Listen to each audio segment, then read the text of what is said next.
everyone to the October 11th, 2022 Cupertino. Recording in progress. Let's start that again. Welcome everyone to the October 11th, 2022 Cupertino Planning Commission meeting. Our first item of business will be the roll call. Commissioner Capil? Present. Commissioner Saxena? Present. Commissioner Wong? Present here.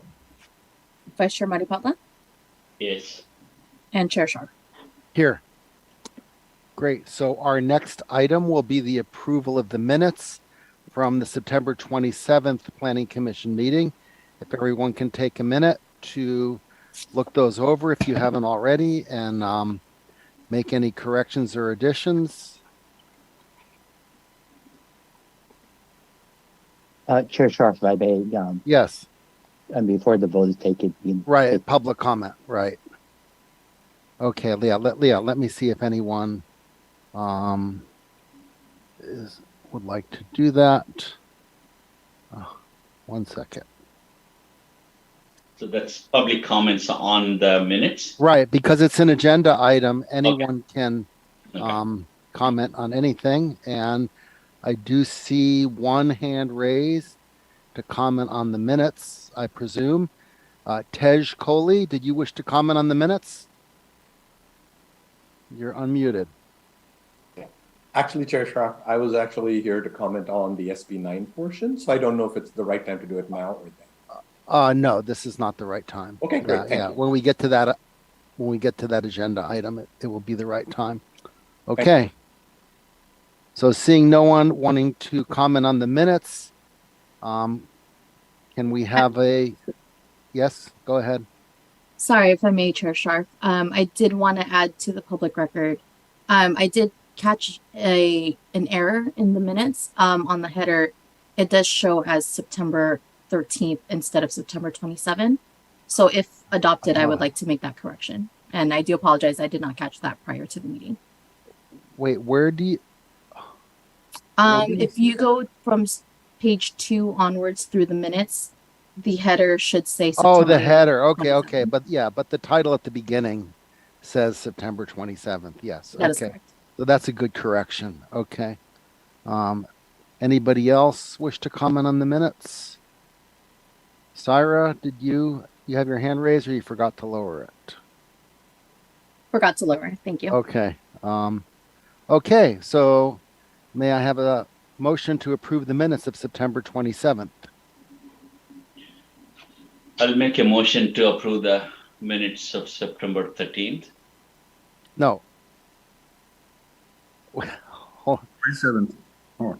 Wait, is it the 27th or the 13th? 27th, sir, my apologies. Okay, yeah, the 27th. Thank you. Okay.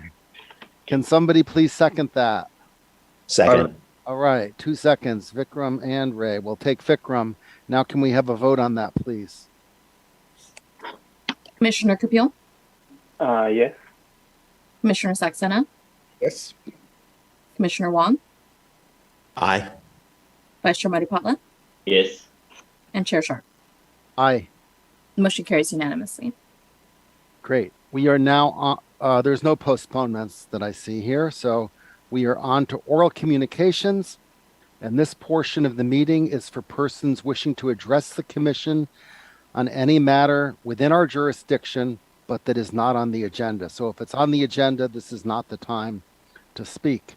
Speakers are limited to 3 minutes, and state law in most cases will prohibit us from making any decision with respect to a matter not on the agenda. Okay, I will go to the attendees. I see 2 hands raised. First is Jennifer. Welcome, Jennifer. Thank you. Hi, I'm Jennifer Griffin, and I just wanted to bring up something which you all can mull around. I'm quite astounded by this. So anyway, the governor signed AB 2097, AB 2011, and AB 2653 last week or the week before. AB 2097, you all may recall, is the reducing the amount of parking across the state. AB 2011 is Buffy Wicks, where you can build housing on any retail site, et cetera, et cetera. And AB 2653, which I was not familiar with, has to do with the housing element. Therein lies the kicker of what I'm talking about. So there is a paragraph at the bottom of the text for AB 2097, the parking bill, that talks about that if AB 2653 and AB 2011 get enacted, and then AB 2097, the parking bill, gets enacted last, then a certain section of the current state law gets changed. I looked up AB 2653 and it refers to the housing element. It itself has a bunch of stuff at the end of it that refers to if certain other bills are passed, etc., certain things will change, and some of this refers to charter cities. The authors of these bills are Senator Weiner, Nancy Skinner, and Buffy Wicks, etc., etc. So how does AB 2097, which is the parking bill, how is it passing? How does it affect AB 2011? In anyone's wild imagination, this is the parking bill, and if it passes, it affects something in 2011, which is the let's build housing on any former retail site, etc., commercial anywhere in the state. AB 2097 has the same authors as AB 2011 and AB 2653. This is no random coincidence. This stuff was wired to work this way. Can any of these politicians who wrote these bills explain why there are so many bill references to other bills at the bottom of the text of these bills? It sounds pretty fishy to me. What is the goal of this? Are we supposed to be trying to confuse and evade the public? Gavin signed all of these bills into law. What I have learned from this is watch out, public. Watch out, charter cities.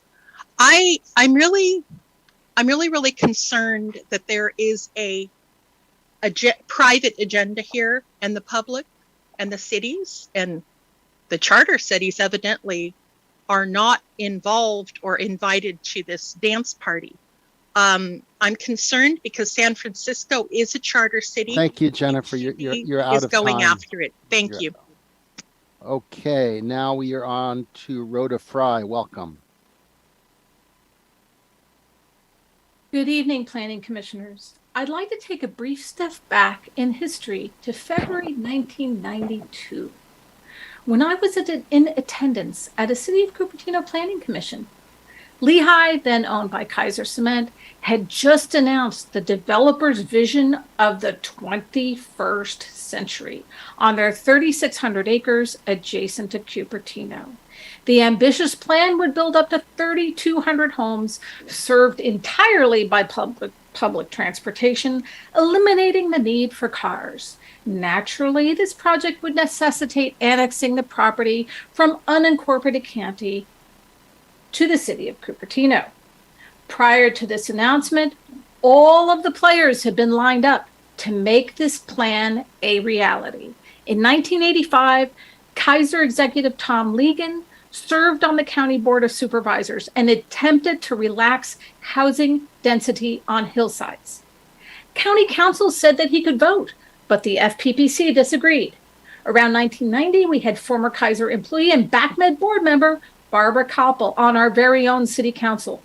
When she ran against Supervisor Simadian, his campaign had outed her for taking too much money from her former employer, along with a contribution from Assembly member Jim Cunine, who later became a consultant for Lehigh. That brings us to today. The cement plant is shut down, active mining has ceased, and the county is poised to purchase the property. We know that a number of entities are looking to establish new uses on this land as it becomes available. Reminder, there are 3,600 acres. What developer-friendly interests will be put in place for future development there? Our city needs to be prepared for what is yet to come. I thank you very much. Okay, thank you, Rhoda. no more speakers for oral communications. So we'll go back to the agenda 1 second. We are on to the consent calendar where there's no items. So we're on to public hearings. The first item is a sign exception to allow 3 wall signs where 2 are permitted, and to further allow 2 of the 3 wall signs to be oriented towards the freeway on two separate storage facility buildings. Application numbers EXC 2022-003. The applicant is David Ford, All Sign Services, location 20565 Valley Green Drive, assessor parcel number 3261044. Can we have the staff report, please? Absolutely. Good evening, Planning Commission. I would like to introduce Senior Planner John Martier, who will be taking this presentation forward. Good evening, Chair Scharf and Planning Commissioners. Thank you, Pew, for the introduction. I am John Martier, Senior Planner with the Community Development Department, and I'm the project manager for this. Can everyone see the presentation? Just thumbs up. Yes. Good. Thank you. Yes. Thank you so much. Okay. Again, it's not an exception. On a currently still being built public storage facility. So again, here's the subject: sign exception to allow the 3 wall signs where 2 are permitted, and to further allow 2 of the 3 wall signs to be oriented towards the freeway on 2 separate storage facilities, with the applicant, as the chair had explained earlier, David Ford from All Sign Services, and I believe he himself is in attendance as well as his team. Some background: public storage. The public storage facility is a 3-acre site with an approximately 263,671 square foot building. This current building, which is almost in completion, was approved by the City Council on June 18th, 2019, to replace a previous public storage facility on this site. Surrounding the sites, you have higher density residential uses on both the western and eastern edge of the site, as well as Office of the South and Interstate 280 to the north, with the future I-2A trail bordering the northern edge of that site. What you have right here is the application request, and I've showed the approved site plan. So throughout the staff report and throughout this presentation, I'll be referencing building 1, building 2, sign 1, sign 2, sign 3. So this should be a brief, this slide will explain where those buildings are as well as those signs. So building 1 is located is the eastern building of the 2 buildings. Building 2 is the western building of the 2 buildings. Wall sign 1 is on the eastern facade, facing the interior of the project. Sign 2 is one of 2 wall signs that will be that are proposed to be freeway oriented. The other is sign 3, which is the lone wall sign on building 2. So really quick, sign 1 is a 52 square foot sign that's on an 81 foot frontage. It is internal facing. It does take up, the length of it is 29% of the frontage. And currently it is approved through the building permit that's they're listed. This sign can be approved ministerially as it is not facing the freeway, and it's within all the ordinance's illumination standards as well as size and location. Sign 2, as freeway facing, it is 159 square feet on a 320 foot frontage, and it takes up about 13% of the frontage in terms of length. And sign 3, roughly around the same size as well as freeway facing, and about 14% of the frontage. So this table goes through some of the standards that wall signs have to be judged on non-residential properties. So the first one is the number of wall signs. So permitted typically is 1 wall sign per business. However, you can have an additional one if you're business does not have a ground sign, which this one does not, is directed towards, one of the signs is directed towards the interior of the project and not visible from any public right of way, which one of them is the one on the east side of the property, or the east facade. And it's a single tenant on a building pad with more than 5,000 square feet.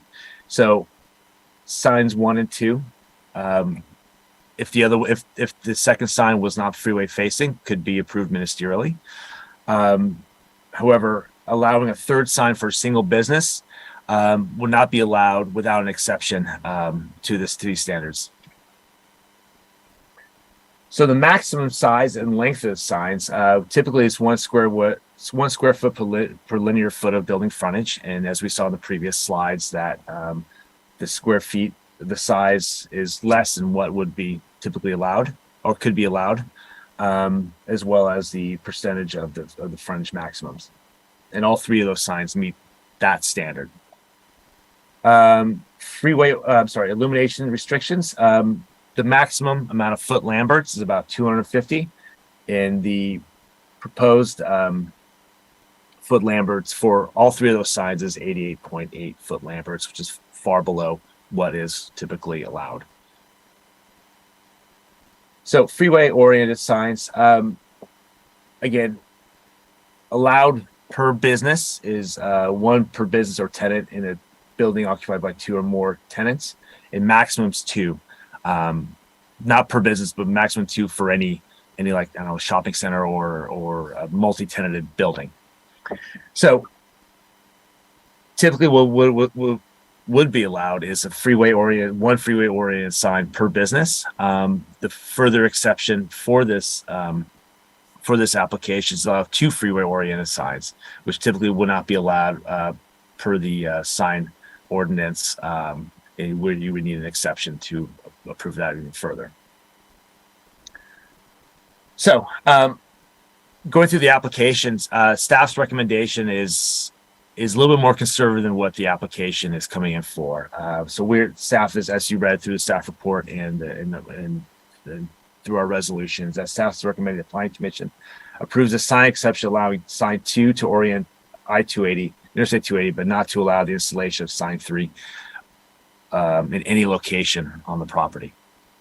And so how did staff come up with this decision? Well, we have to go through the three findings that are required to be met to approve any type of sign exception within our sign ordinance. The first finding is that the literal enforcement of the provision of this title will result in the restrictions inconsistent with the spirit and intent of this title. Staff believes that allowing sign 3 to be freeway oriented would permit a sign above maximum number of signage facing a busy thoroughfare such as I-280, and would allocate multiple signage to a single business that is contrary to the intent of purpose of the sign ordinance. Again, typically with our design standards within the ordinance, the intent of the chapter of the municipal code is to not give too many signs to any one business, and we don't want to have, like, I guess, a Las Vegas look, along Stevens Creek Boulevard or De Anza Boulevard or any type of thoroughfare as well. The second finding is that the granting of the exception will not result in a condition which is materially detrimental to the public health, safety, and welfare. Staff has found that the size, location of the signs 1 and 2 along the elevations of building 1 will not result in anything that is materially detrimental to public health, safety, and welfare. Both signs are far below what they can be in terms of maximum size, also in terms of illumination, as well as being conditioned to be limited to be shut off by 11 p.m. Every night. So with those taken into consideration, we don't believe that the signs would pose any public health safety issues. And the third and final finding is that the exception to be granted is one that will require the least modification to the prescribed regulations and the minimum variance that will accomplish this purpose. Sign 3, the proposal for sign 3 and allowing sign 3 along the north elevation of building 2 is above the allowed number of wall signs, as well as above the number of allowed freeway oriented signs. Allowing this exception for sign 3 would require a greater modification and variance to CMC 19104 signs that would typically be supported by staff. So our environmental review is that this is exempt for SUICA under existing facilities. And our recommended action that the Planning Commission adopt the proposed draft resolution to find that the proposed actions are exempt from CEQA and approve sign exception EXC 2022-003 to allow a total of 2 wall signs and only 1 freeway-oriented signs. And that concludes my presentation. Very good. Yeah, according to the advice of our city attorney, we will now, before we ask clarifying questions, we will go to public comment. So if you would like to speak, please raise your hand. I see 2 hands raised so far. The first is Rashi Sharma. Welcome. Good evening, Chair Sharf and Planning Commissioners. My name is Rashi Sharma, and I am a local high school student and intern with the Santa Clara Valley Audubon Society. In 2019, City Council allowed the construction of 2 4-story buildings, and signage details were excluded from the permit applications. As signage proposals are now being evaluated, we ask that the Commission does not approve lighting on any sign. Design criteria and the City Code states, quote, "The sign's color and illumination shall not produce distraction to motorists or nearby residents," end quote. As signs that face the freeway are intended to draw attention and distract motorists, they are not consistent with Cupertino's design criteria. Interstate 280 in the Santa Clara County is eligible for scenic highway designation, and lighting on signs degrades aesthetic resources. We believe the illuminated freeway-facing signs should undergo CEQA review and must require public outreach. These points are discussed further in the letter sent to the Commission on October 10th. Thank you. Wow, thank you. Thank you for being brief and for making your points. Now we are on to Jennifer. Welcome, Jennifer. Thank you, Mr. Sharf. Hi, I'm Jennifer Griffin, and that was a really good presentation by the staff. We want to encourage businesses in Cupertino, but then again, the frontage along 280 is controversial. There is, thank heavens, there's a lot of redwood trees, mature coverage there, but I have seen lots of things. So you go up Highway 101 north toward the Redwood Shores. There's a neon strip that's on a tech building to the left. And I can tell you, it may be great, but it can halt traffic. I've been in that traffic before. And San Jose a while ago wanted to have lots and lots of these types of neon lights around the city. And I think that eventually it got voted down. I remember when we had the Hyatt Hotel that was going in behind the end of back of Valco, there was a discussion about their signs. And I think that the resulting signs are very elegant looking. It's a very lovely hotel.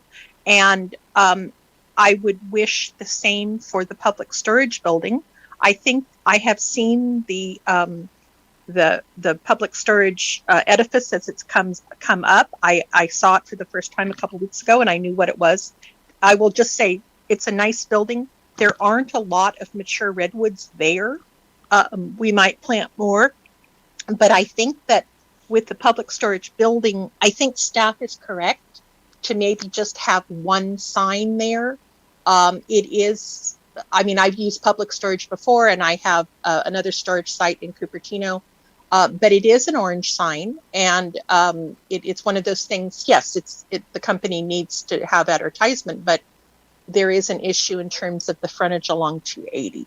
And I think that one sign strategically placed will be very, very nice, and it would look very nice on the building. I don't think neon lights should be there, and whatever you all are doing in terms of low light after 10 or 11 p.m., the city knows best about that. But I think that the goal there is to have not having distracting things along 280, but be able to say to the public, there is a public storage here in Cupertino, but have it be I'm going to just throw it out there, a pleasant experience. We're all in heavy traffic a lot of the time. And I frankly will tell you that I enjoy driving up and down 280 a lot, because to me, it makes me feel like a rural area when there is so much density in other areas. Anyway, good luck with public storage. I think you guys are on the right track with maybe just the one sign on 280. Thank you. Okay, welcome, Rhoda. Good evening again. I'm not in favor of large illuminated signs that would face Highway 280.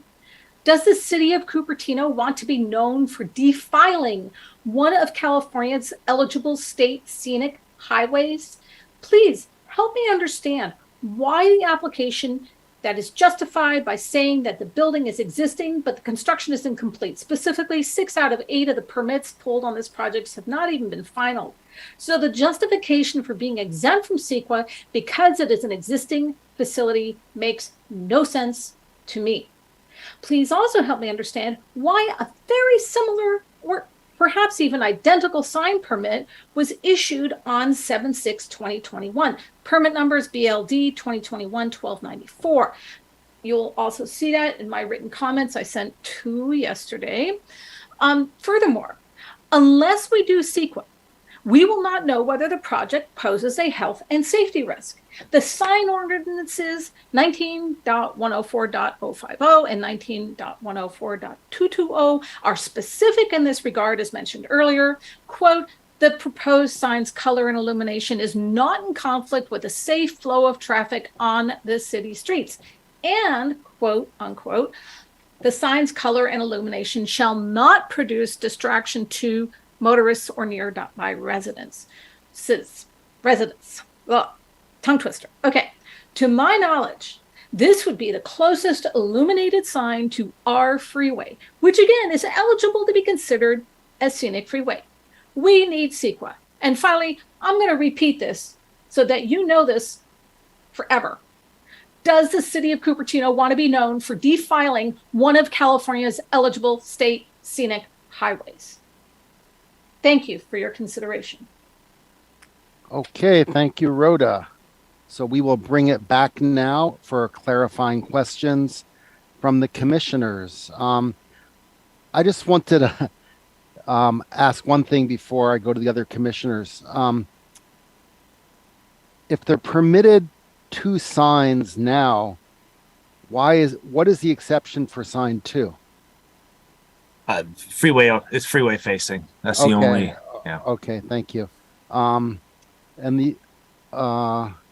the other question is, since it's not an existing building, why is it being considered an existing building? It is existing. It's pretty much built. I mean, it is existing. I mean, there's plenty of CEQA exemptions this could have fell under. So it's pretty much built. That's what you're saying? That's why it's not. Yeah, existing. I mean, the permit's not finalized. I know, Pew, you're trying to weigh in, so go ahead. No, I was just saying, sir, the only thing that is left on it are probably the architectural details. The structure is completely built out. Okay. Yeah, I can't, as the speaker said, I can't imagine this could be considered exempt from CEQA. Mooney, go ahead. Yeah, so I think you asked one of my questions. So why this is called an exception? So it's freeway facing. Does that mean, that I'm just trying to understand, right? Because you said, there are 2 signs, that are allowed for the business that is, freeway facing, right? One, the inside, and the other one is freeway side. Then why are we calling it an exception, right? If they're entitled for 2 signs, why are we calling the second sign as an exception? TP, if I may. So the any sign that faces a freeway is considered a freeway-oriented sign, and the city's municipal code requires it to be considered by the Planning Commission before a decision is made.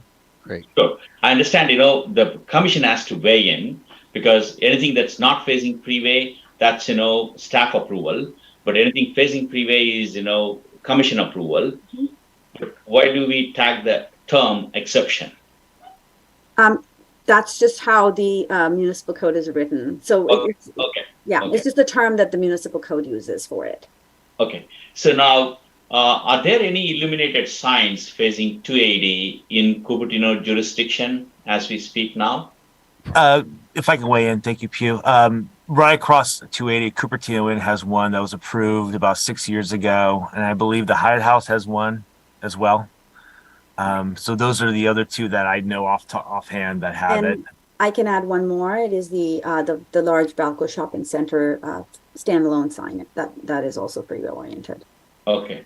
And those are illuminated signs and they turn off at 11 o'clock in the night. Is that right? That is right. They're supposed to, yes. No, well, I don't believe the Valco sign is illuminated anymore, but Well, it has been turned off. maybe it for a was while. in the past. Yes. Okay. So if this building is under construction, but the building permit is not issued yet, why are we calling it an existing building? The building permit is issued. It's just not final. They're under construction right now. No, And no, no, I'm talking about no, occupancy permit is not issued, right? Correct. So if the occupancy permit is not issued, then it's not an existing. the structure exists. If you went out to the site, the structure exists. The full built-out structure, other than the architectural materials on it, does exist. Okay.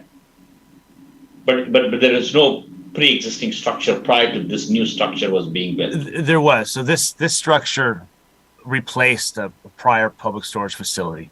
Okay. Much smaller, but So what was the signage on that? The previous pre-existing structure? there was no, as far as I can tell from the records, there was no freeway-oriented sign on that one. Okay. Okay, thank you. Okay, how about Sanjeev? Go ahead.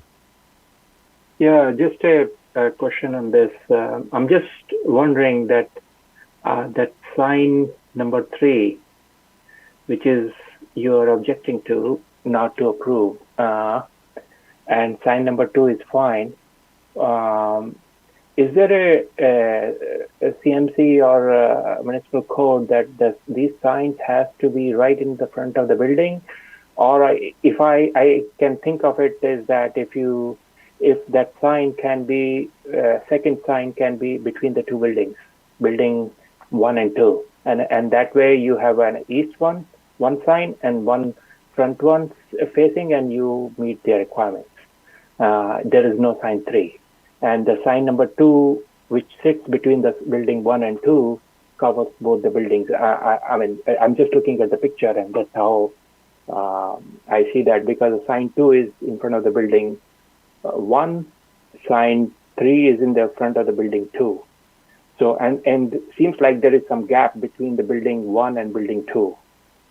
And so if you are going to permit, you are happy with 2 signs, that the second sign could be between the building 1 and 2, and there is no need of third sign, I guess. I mean, is that something was considered, or is that something out of the CMC, or? If I may, sir, if I am to understand, you're imagining that the second sign would be in the void between the two buildings, but kind of hanging between the two buildings? I mean, I'm just thinking that you could have it in 2 arrows, one pointing to left and one pointing to the right, and that serves the purpose of 2 and 3, right? And you can have the signage on that. So you place the sign between these 2 buildings, and one points to the one arrow points to the left and one arrow points to the right, and it says whatever it needs to say. So I don't believe that the signage is meant as a directional sign. The signage is meant for advertising purposes, and could you have one sign on, building 1, which is the one already permitted, and the other sign on building 2 as being the freeway-oriented sign? Yes, you could. It has to be a wall sign, so it has to be attached to a wall, so it can't hang between the 2 buildings. That would be my assessment. I see. Because that looks a little odd to me, to the person who is requesting it, that you permit number 2 and the other building doesn't have a sign to it. So the commission is well within its purview to permit the sign on building 2 and not allow the freeway-oriented sign on building 1. I see. Okay, thank you. Okay, Vikram, unmute. Okay. Vikram, okay, there you go. Okay. So I had a couple of clarifying questions. What is the, we had the ordinance about lighting control, because of which we want all lightings to point down and so on. Does it cover signs? And is that limit we had about the 250 thing, is it based on that ordinance and or that law which we have about how much lighting signs we have?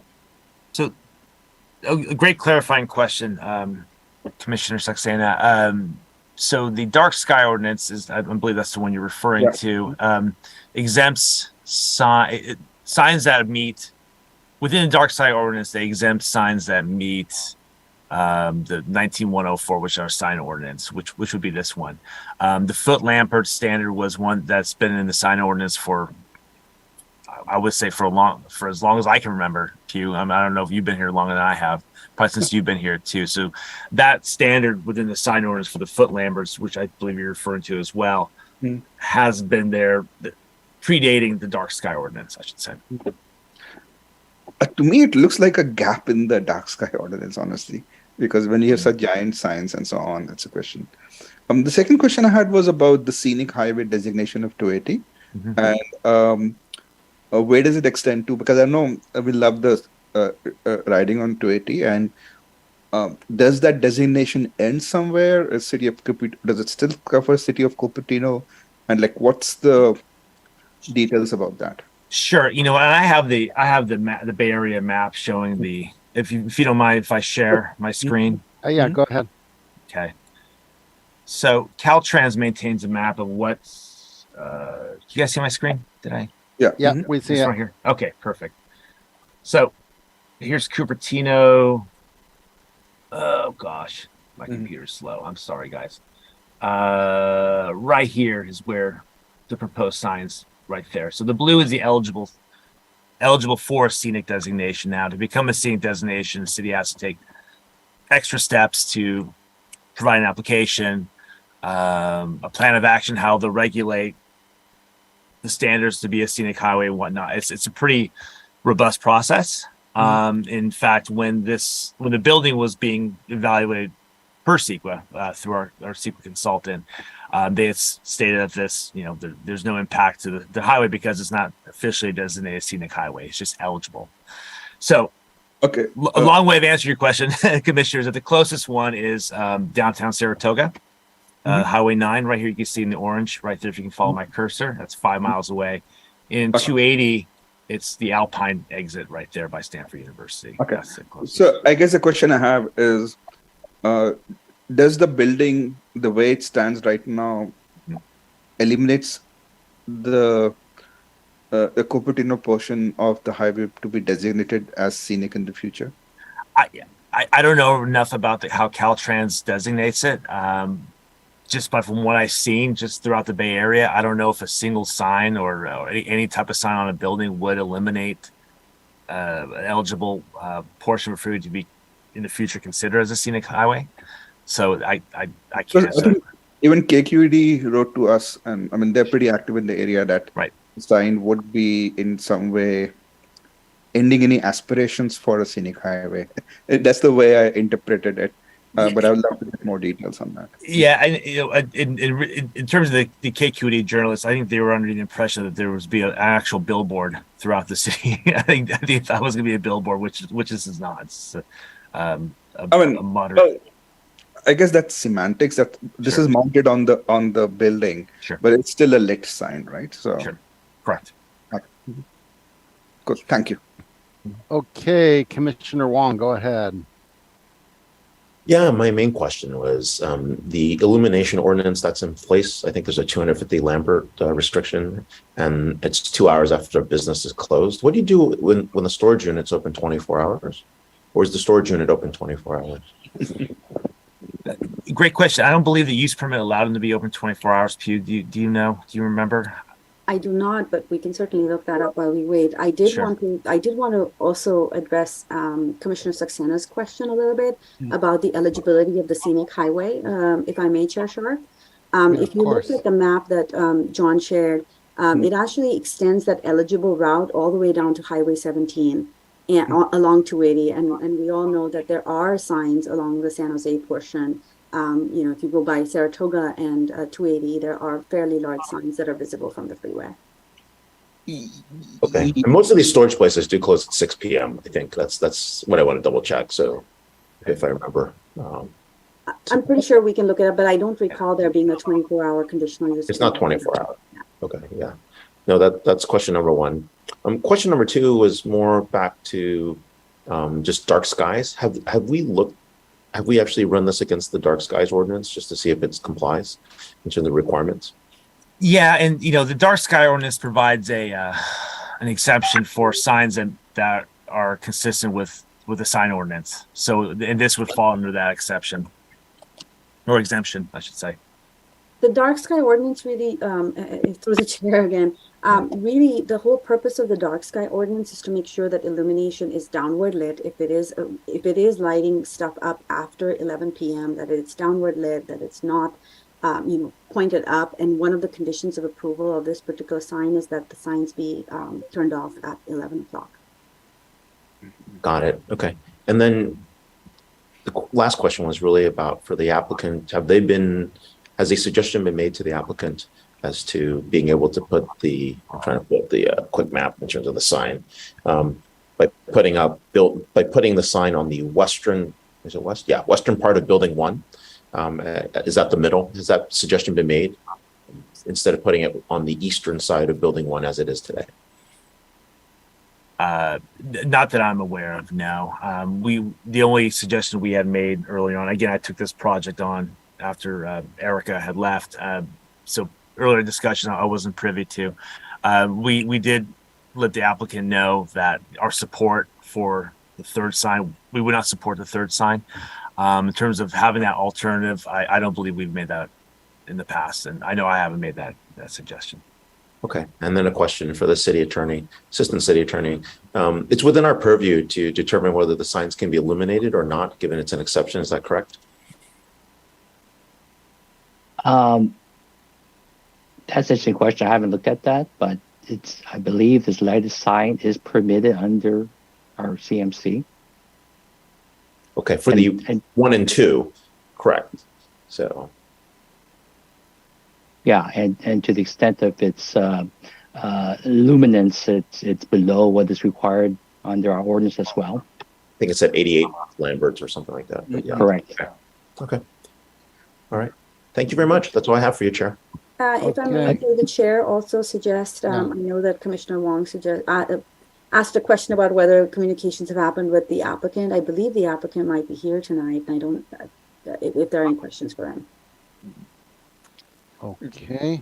Let Commissioner Saxena go, and then we'll hear from the applicant. Go ahead, Commissioner Saxena. Yeah, I had a follow-up question for you. Now, you mentioned that there are signs on the San Jose side of things, and we know that, as Gian said, that it's potentially designable is what the thing is there. So in some way, if we preserve it, we could still have a scenic thing till the city boundaries until Saratoga starts. I just wanted to confirm that the interpretation of what, making sure I interpret what you said correctly. Not Saratoga. It would be Santa. San Jose. Sorry. Yeah. Santa Clara, actually. But anyway. The point that, well, it's not a point, but what I was saying is that on Caltrans's website, the segment of San Jose that extends between Highway 17 and Lawrence Expressway is also eligible for being a scenic highway. But there are signs that front that segment as well, is what I meant. Yeah. No, but the point is, I guess the point here is that a segment is eligible, but the fact it's not approved could be because of those signs. That could be true, or that city has not applied for it. Yeah, that was the connection I was trying to make. I think I got my answer. Thanks. Okay, so is the applicant here? Do they wish to speak? I don't know who, which attendee or panelist. David Ford has his hand up, and he's the applicant. Yeah, I see him. Okay, let's see. Okay, David, why don't you give us a brief? Go ahead. You can have 3 minutes.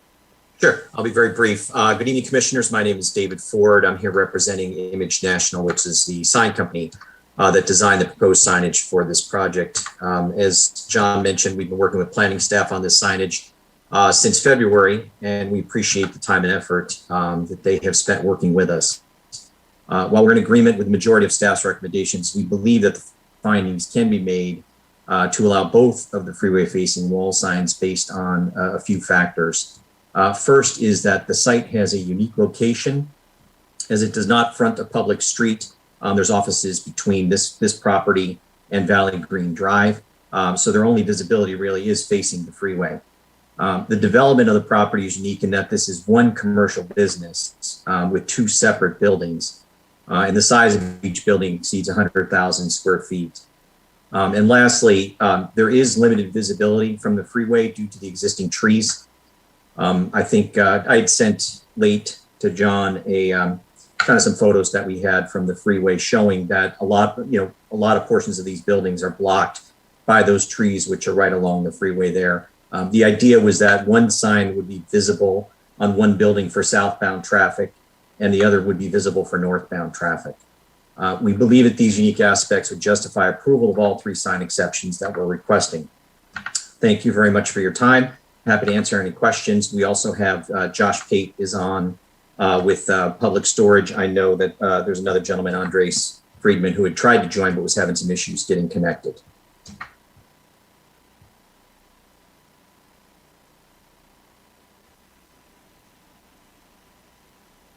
You are on mute. John, go ahead. Did you have something to say? Your hand is raised. Yeah, I did. I have the PDF that Mr. Ford has sent to me. I don't know if I could share it, and if you want to go through that, David, I'd be. Yeah, I mean it's real brief. I mean anyone who is familiar with this and has driven along that freeway knows that if you've seen these buildings as they're going up, there's limited visibility. This is just kind of an overall view that shows where the two signs would be located. One is at the southbound end of building 1, the other is the northbound end of building 2. I think on the site plan of our drawings, we have a distance that, the two signs are like 530 feet apart, something like that. So obviously the intent is not that they don't both be viewed at the same time, but on this photo, you can see the trees that are in front. And then, if you go through these pages, these are photos from the freeway that just kind of show how the buildings, from various angles are obscured for the most part.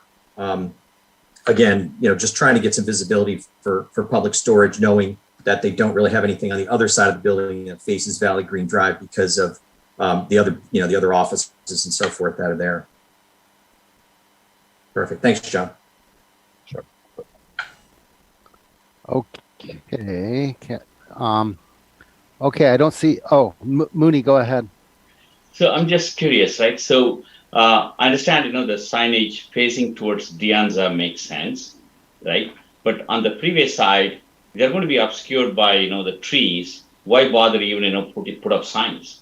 I mean, the whole idea of sign is, you want to be visible from the tree, but at the same time, you are coming and saying, this won't be visible from the tree because, from the freeway because of all the trees. Then why bother, with the signs?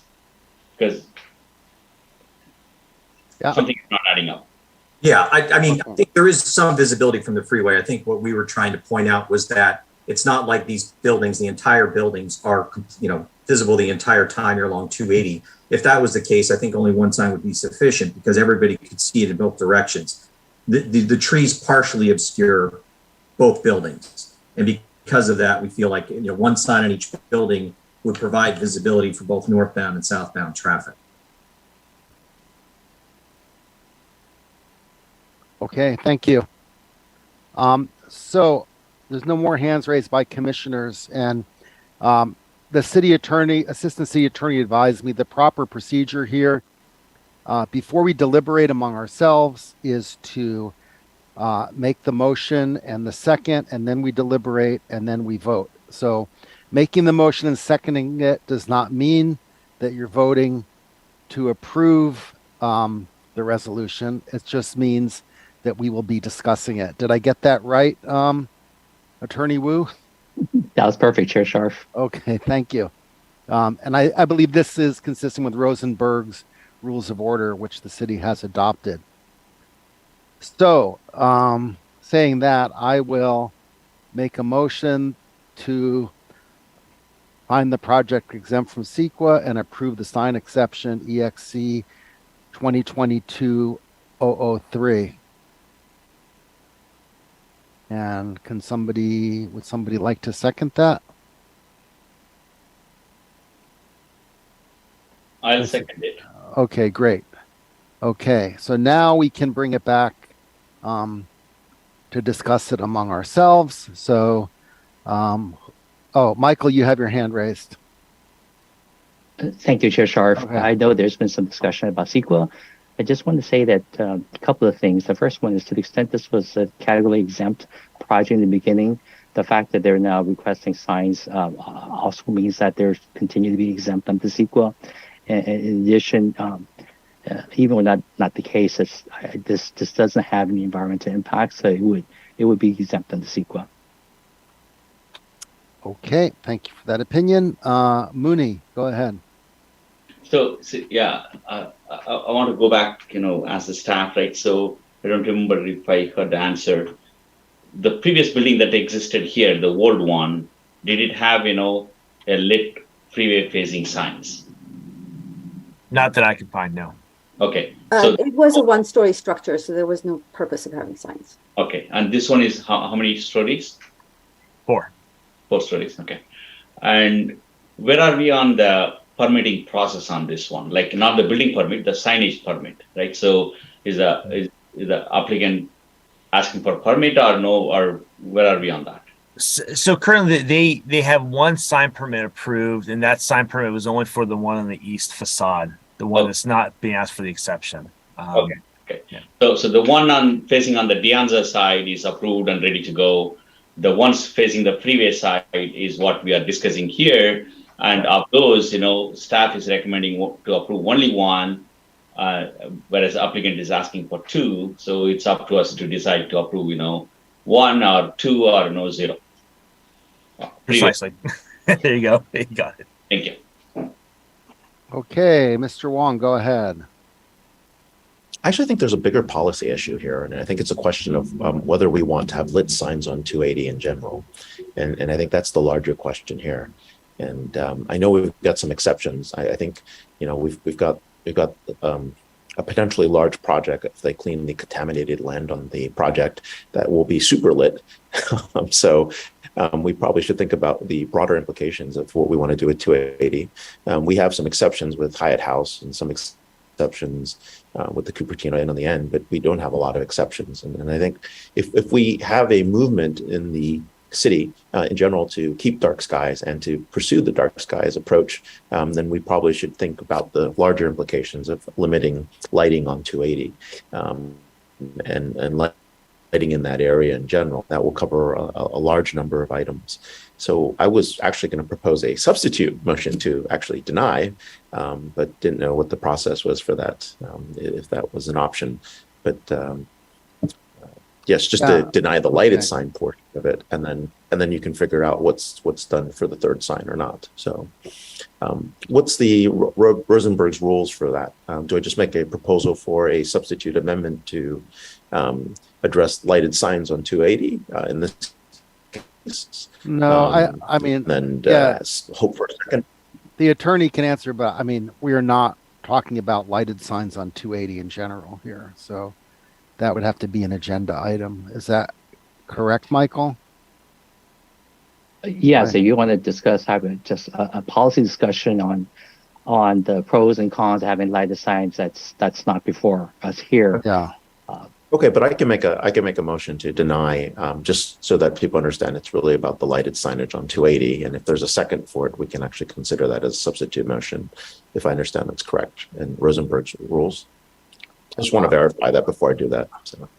No, I don't think the substitute motion is related to the first motion, though. Well, no, it's just a related motion to deny, but I want people to understand why I'm denying it. But I mean, I think denying it is voting it down, by a majority. We can do that too. You can do that too. Okay. If you're set for. Yeah, Michael can weigh in here. Commissioner Wong has the right to make a substitute motion, and to the extent it receives a second, for that motion to be voted first before we hear the original motion. Okay. All right. Go ahead, Commissioner Wong. Then make. Okay, so I'll make a motion to deny the application, even though I find it exempt from CEQA. Is there a second? You're muted. Okay, great. Okay. So we're still deliberating those, but now Attorney Wu, do we deliberate on both of them at the same time, or should we do You that? deliberate on Commissioner Wong's substitute motion. Okay, and then if we approve his motion, we still vote on the other motion, or what?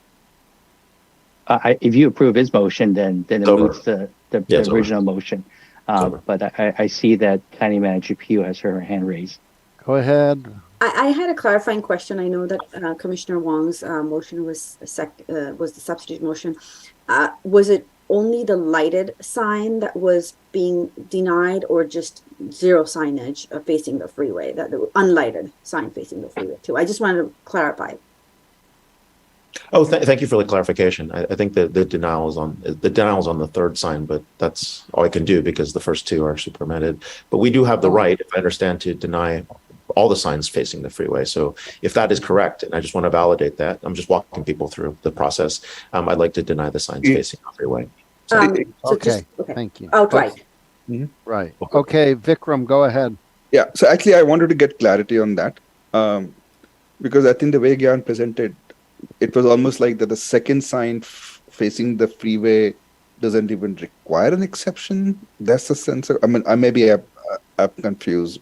Yes. All signs facing the freeway require an exception. Staff's recommendation to the Planning Commission was that we would only approve one of those signs, not both of them. Okay. Yeah. Okay. Cool. And are we deliberating, Chair Sharf, or? Right, we're clarifying the motion. Right now, we're clarifying Commissioner Wong's motion and deliberating on it. The motion is to deny the two signs facing the freeway. That's the motion. Are you still seconding it, Commissioner Sexton? Yeah. Okay, just want to make sure. I don't have to vote for it, as Chair Sharf just said. No, I mean, but if we vote to deny the two signs facing the freeway, then the second motion is moot, I guess. Is that accurate? Okay. The first motion is moot, yes. Right. Yeah. The first original motion is moot. Yeah. Okay. Yes. Okay, great. Mooney, go ahead. So I'm just curious, maybe, Attorney Michael Wu could clarify. So I understand, the way I understood, Mr. Wong's motion is deny both lighted signs, facing freeway. But could there be a third motion that says, just approve, non-lighted sign 1 facing freeway?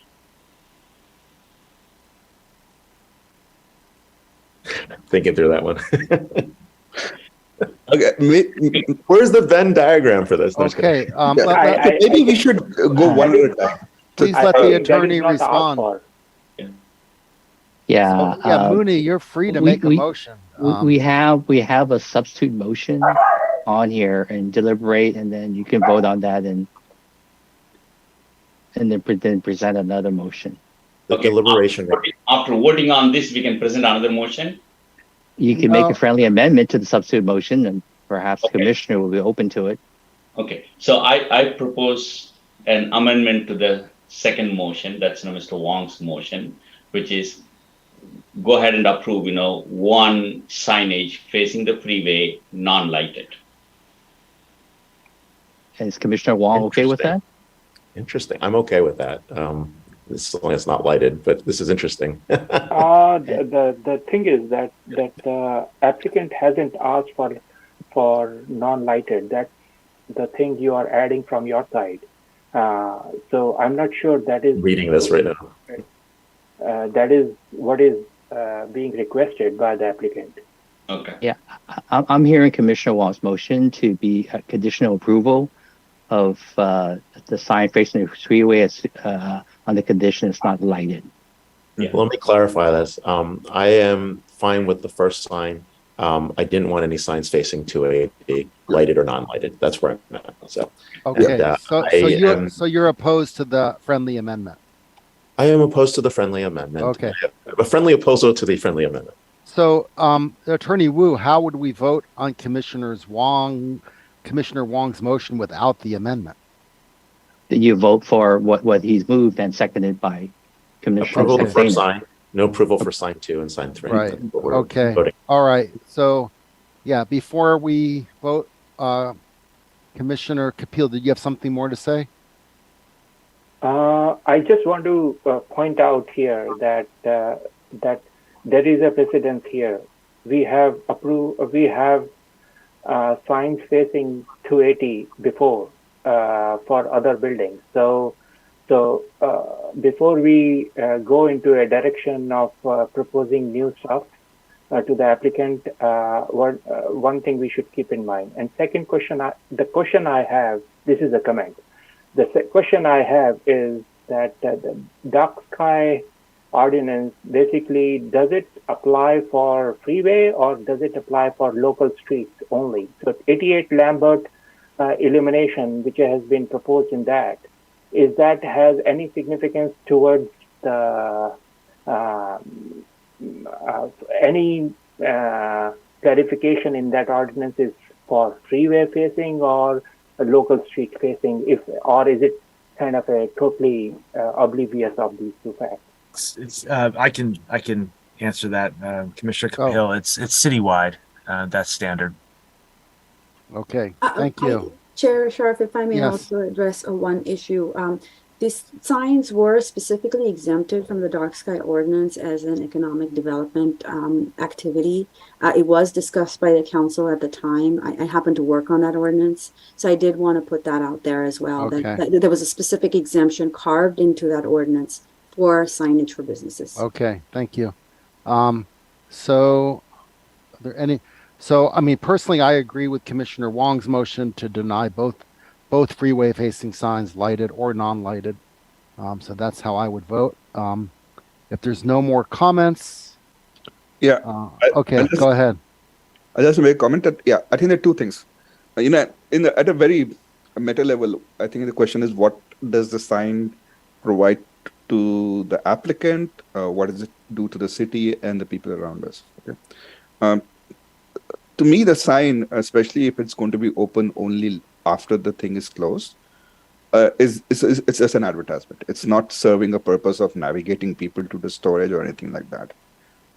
So if it is just an ad, a billboard which they're putting for free because they own the building, I will literally treat it as an advertising because it doesn't serve. I'm talking about the freeway facing part of it. Yeah. Most people would navigate to it using the GPS or something, or with the maps or whatever, not following the sign. And even if they follow the sign, they can't jump over the freeway wall to get to the storage. So it is purely an ad. And to Yes. me, the costs or any gain which the applicant gets from putting that ad out there doesn't overcome the harm which can cause to the people, as whether it's the clear skies part of it, the birds part of it, or the fact that it would deter us from getting a scenic highway designation for 280. Okay. So that's why I want to oppose the motion. Thank you. I want to support Mr. Ray Wong's portion. Go ahead, Commissioner Wong. Please be brief. Super brief. I'm thinking about the environmental effects of keeping things bird safe and dark skies, and thinking about potential precedents. That's really why I'm voting in this way for it. And to Commissioner Saxena's point, the average billboard in the Bay Area is running about $5,000 to $8,000 a month in revenue. So just to give you a cost estimate of that. So, thank Okay, you. so there's no more hands raised. So can we have the motion read and let us vote on it?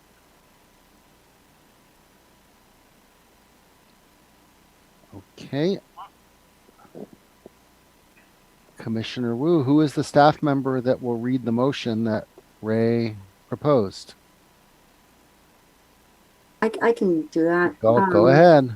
The Planning Commission resolution is to find the actions exempt from CEQA, however, to deny the two freeway signs. Well, I guess you're denying it, so you don't need the CEQA, but to deny the two freeway-oriented signs. Correct. And for the findings that you have stated here at this meeting. I guess that's sufficient. And okay, so let's have a roll call vote. Commissioner Kapil, Yes. Commissioner Saxena, Yes. Commissioner Wong, Aye. Vice Chair Maripatla, Yes. and Chair Sharp. Aye. Motion carries unanimously. Okay, very good. We are, okay, item 3 Maybe a long one. So even though we're only an hour and 5 minutes in, why don't we take a 5 minute break and then come back to item 3 at 7:55. Thank you. Thank you. Dinner.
Okay, so let's get started here with item 3.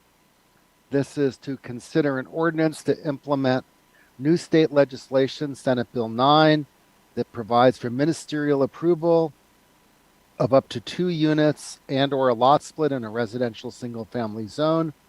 Application, number MCA 2022-001. Applicant City of Cupertino. The location is citywide in all residential single-family zones. Recommended action is that the Planning Commission adopt the draft resolution, recommending that the City Council find the actions exempt from CEQA and adopt the proposed municipal code amendments. So can we have the staff report? Sure. Thank you, Planning Commission. I would like to introduce Emi Sugiyama. She's our assistant planner who is assisting us with preparing these ordinance amendments. So with no further ado, I'll pass it on to Emi. Thank you. And just want to confirm that everyone can see the screen all right. Okay. Yeah, your audio has okay. Maybe it's better now. Okay. All right, I'll maybe speak up a little bit and hopefully that'll help. Good evening. No, there's a lot of background noise for some reason, like an okay. Yeah, let me go ahead and pause 1 second then and try and fix that.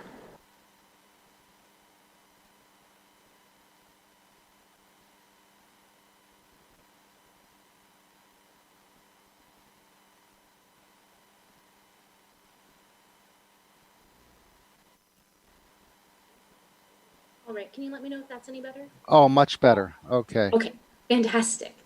All right.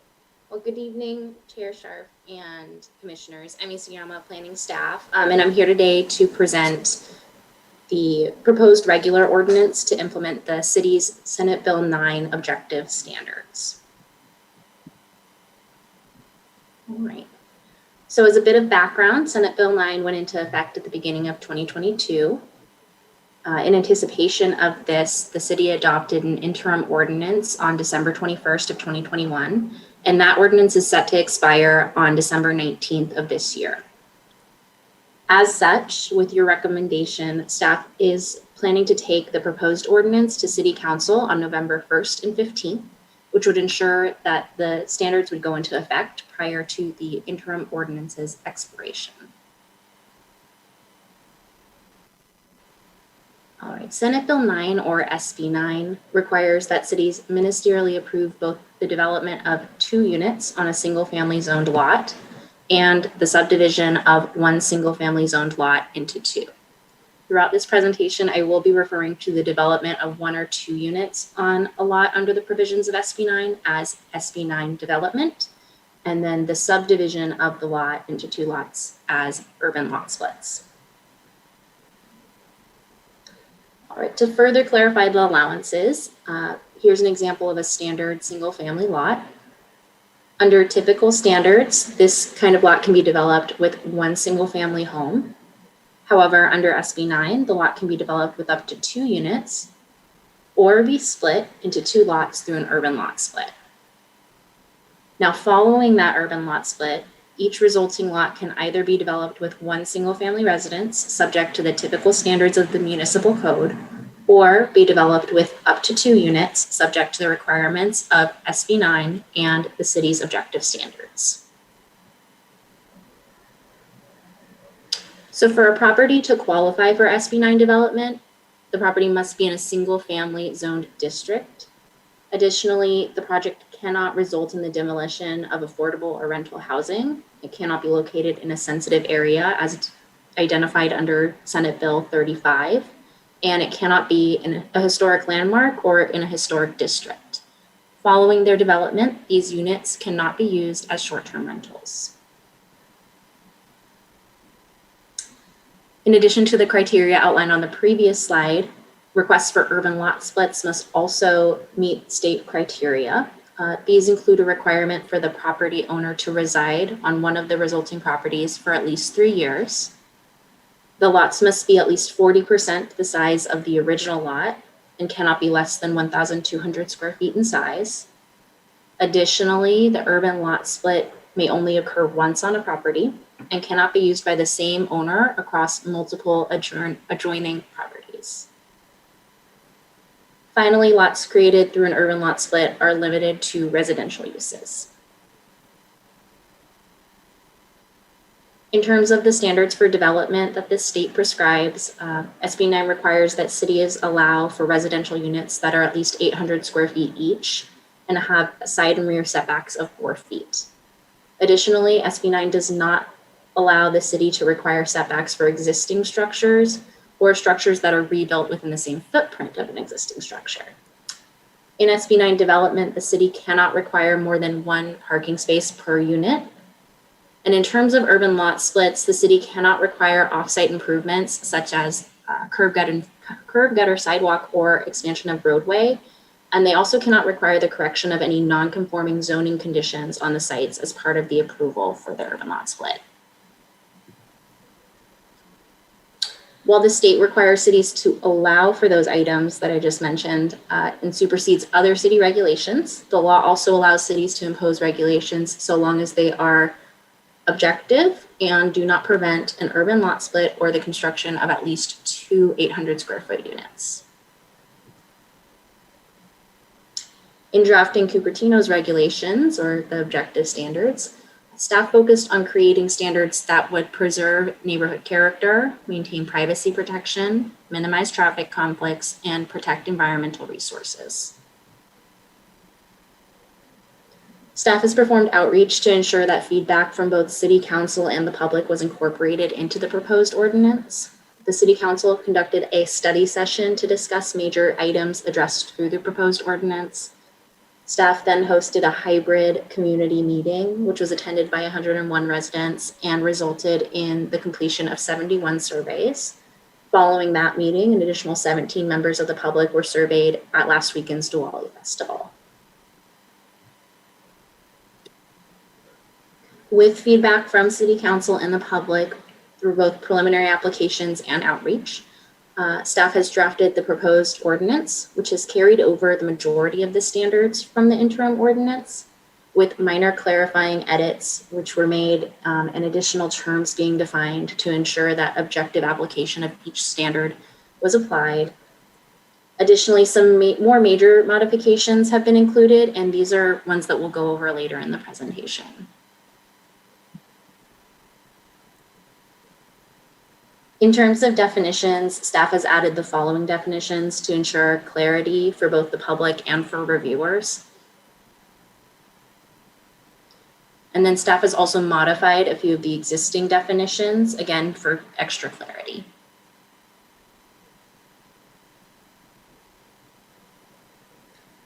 Under the city's proposed ordinance, an urban lot split, which is again the splitting of one lot into two allowed under SB9, will be processed through the recordation of a parcel map and will be reviewed ministerially at a staff level with no public hearing. The decisions that are made on these urban lot splits are final and cannot be appealed. Finally, review and approval of the urban lot split is subject to the city's objective subdivision standards. These subdivision standards include lot configuration standards, driveway standards, building pad siting requirements, and grading limitations. SB9 development, which is again the development of 2 units under the provisions of SB9, are approved through the city's miscellaneous ministerial permit. So this is reviewed ministerially at a staff level with no public hearing. Again, the decision that is made on this application cannot be appealed. And the development is subject to the city's objective zoning and design standards. The objective zoning and design standards include unit size and floor area ratio limitations, setback requirements, a balcony, basement, and condo limitation, private open space requirements, grading limitations, as well as design requirements, parking requirements, frontage improvements and dedication requirements, and ADU limitations. The proposed ordinance includes standards for driveway, grade change, grading on hillside lots, and a 0-foot setback allowance. These standards will vary slightly from what was adopted through the interim ordinance. For driveway standards, these apply for both urban lot splits and Sb9 developments exclusively in the R1 zoning district. The proposed ordinance retains the requirement for there to be shared access on smaller lots, and that was incorporated again in the interim ordinance. However, the proposed ordinance includes additional flexibility and reflects the changes of lot configuration standards that we'll go into more detail on later in the presentation. The interim ordinance included a standard for change in grade limitations associated with exclusively urban lot splits. And this applied to both the R1 and RHS zoning. This standard limited change in natural grade to 6 inches. Upon further review in an application, staff found that this interim standard was restrictive and would not allow for even a 20-foot deep garage on a lot with a 5% slope. One of the owners who had applied for a preliminary review had noted that the standard limited their ability to pursue an urban lot split. Additionally, comments from the public indicated that they believed the standard was too restrictive. And when brought to the study session, most council members noted that they believed the standard should be more flexible. Finally, 72% of those polled indicated that they supported the city including a grade change limitation. As such, in the proposed ordinance, staff has kept the grade change limitation but expanded the standards to apply not only to urban lot splits, but also to Sb9 development as well. To ensure that the standards were not impeding development, staff has included a scaled limit that's based on the lot's slope. Additionally, the limits have been placed on finished floor height, and we also require now the use of split level design for an avoidance of additional grading. On hillside lots, the interim ordinance required that building pads be located on a flat portion of the lot. Additional limits were put on the amount of earthwork that was allowed, the total flat yard area, and the areas of grading outside of the building pad. In the proposed ordinance, staff has built upon the adopted interim ordinance standards and has required that the new driveways also avoid significant grading, requiring retaining walls being screened, and also has applied the revised grade change limitation that we discussed before. All right.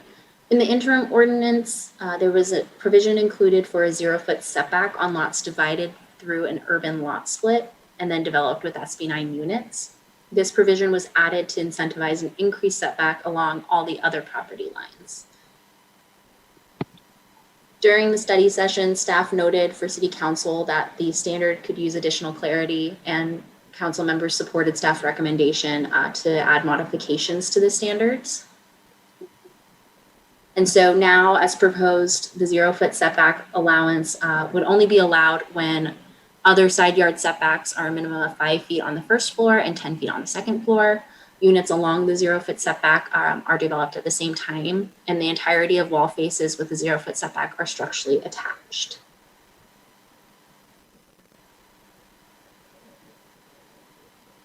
While staff recommends adopting the draft resolution as is, we have prepared alternative standards for your consideration, including standards for lot configuration, balconies, basements, and accessory dwelling units. The alternative standard for lot configuration applies to R1 zoned interior and pie-shaped lots. Under the interim ordinance standards, interior or pie-shaped lots with less than 60 feet of street frontage were required to result in a flag lot, and lots with a street frontage of 60 feet or more were required to result in 2 side-by-side lots. Comments submitted related to the standard noted that the standard limited development potential of lots. Additionally, when discussed in their study session, council members generally requested for more flexibility in the standards while continuing to address the privacy concerns. Finally, 77% of those polls supported allowing urban lot splits to result in flag lots. Under the proposed ordinance, a lot with a street frontage of less than 60 feet will still be required to result in a flag lot configuration. Lots with street frontages between 60 and 75 feet or street frontages exceeding 75 feet with a lot depth of less than 145 feet are required to result in side-by-side lots. And then finally, those lots with a street frontage exceeding 75 feet and a lot depth of more than 145 feet can choose to either be divided as a side-by-side lot or as a flag lot. Alternatively, your commission may opt to require side-by-side lot splits for all interior or pie-shaped lots with a street frontage of more than 60 feet. This is consistent with what was adopted through the interim ordinance. Right. And so the interim ordinance standards disallowed balconies on SB9 development. This, however, did not apply to the subsequent development of balconies, which would be approved through a discretionary minor residential permit for properties in the R1 zone or a building permit for properties in the RHS zone. At their study session, City Council supported addressing privacy considerations associated with balconies, and 64% of those polled indicated that they would support balconies on SB9 units. Through the proposed ordinance, balconies continue to be disallowed for development on SB9 units, and the proposed ordinance has also expanded the requirement for discretionary review of balconies subsequent to SB9 development in both the R1 and RHS lots, and this is to address the potential privacy issues. Alternative to what is proposed by staff, your commission may opt to either disallow balconies in perpetuity or allow them on wider lots with larger setbacks or allow only front-facing balconies. And these options are described in further detail in attachment 5. As for basements, the proposed ordinance carries over the basement standard from the interim ordinance, which disallows basements in SB9 development on both R1 and RHS zoned properties. And so alternatively to this, your commission may opt to allow basements only on lots greater than 5,000 square feet and when counted towards floor area ratio. And then finally, the proposed ordinance also carries over the ADU standards from the interim ordinance, which disallow ADUs on lots resulting from an urban lot split and where one or more SB9 units are proposed. So alternatively, your commission may opt to disallow units on lots resulting from an urban lot split and when 2 SB9 units are proposed. With that, staff is recommending that you adopt the draft resolution, recommending that the City Council find the actions exempt from CEQA and adopt the proposed municipal code amendments. And that concludes my presentation. Okay, very good. Thank you. We will now go to public comment before we ask clarifying questions. Yeah, Mooney, you can put your hand down. We'll get back to you after public comment. Okay, so we are ready for public comment. And the first person is Jennifer. Welcome. Thank you, Mr. Scharf. Thank you, Miss Emmy. That was a very good foray into the complexities of SB9.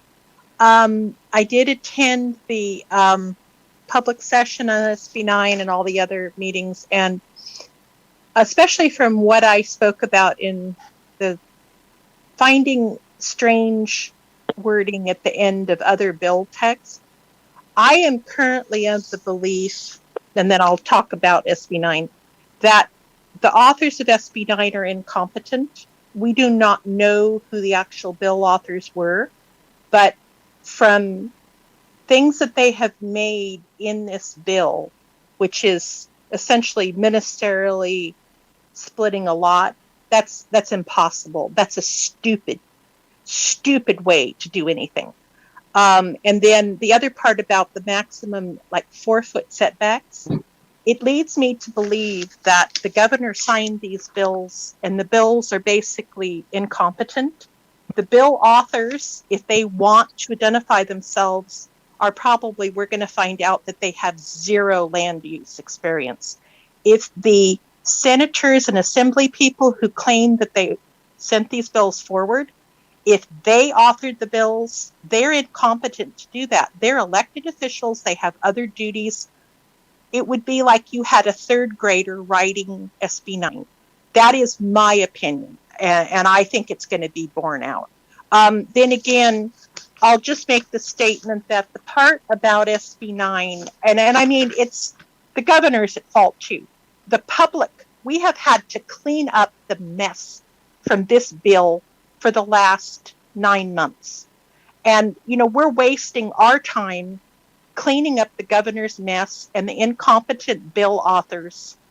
I won't call them out. I think we know who they are, but they have no land use experience. We know who they are. But the part that is so insulting about this is that the neighbors have no right to say anything. You get to split the lot by yourself and not include the neighbors. I'm sorry, you know, believe me, if the builders, I'm going to have to incur costs because I'm going to have my land surveyed if somebody starts splitting lots next to me. Who will reimburse me $9,000? What if the builder damages my property? The builder damages my trees. The builder builds above grade and inundates my property with water. The builder damages my sewer line or my water line. Who's going to pay for upgrades to the infrastructure? What if these houses have wild parties and there's no one on site? Do they need to have an HOA for these little teeny weeny lots? Okay, we've never talked about that.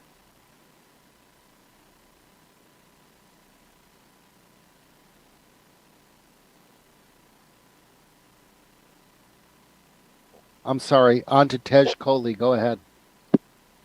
Thank you, Chairman Sharf. Thank you, planning commissioners. And PU and Emmy, hats off to you guys for educating the population on SB9. I thought I had read it all when I originally applied for the SB9 in January. I learned so much more from your presentations. Thanks so much. All right, so I did have a presentation that I wanted to share. It basically, if it's available, let's share it. I had mailed it to you guys at 4 o'clock. Yeah, there you go. So guys, I'm one of the original people that asked for an SB9 split, and we made our original request in Jan 22. It was rejected for all the reasons that will now come up. We can go to the next slide. And the next. Just wanted to say that we're proud Cupertino residents. We've lived here 22 years now since I wrote this, and both our kids went to Monte Vista and went on to San Jose State and Davis. But this is a neighborhood of Cupertino that has larger lots. We just happen to be lucky to live there. There are 45 lots, I believe. There are 15,000 square foot with very large frontages. Let's move on to the next and the next slide.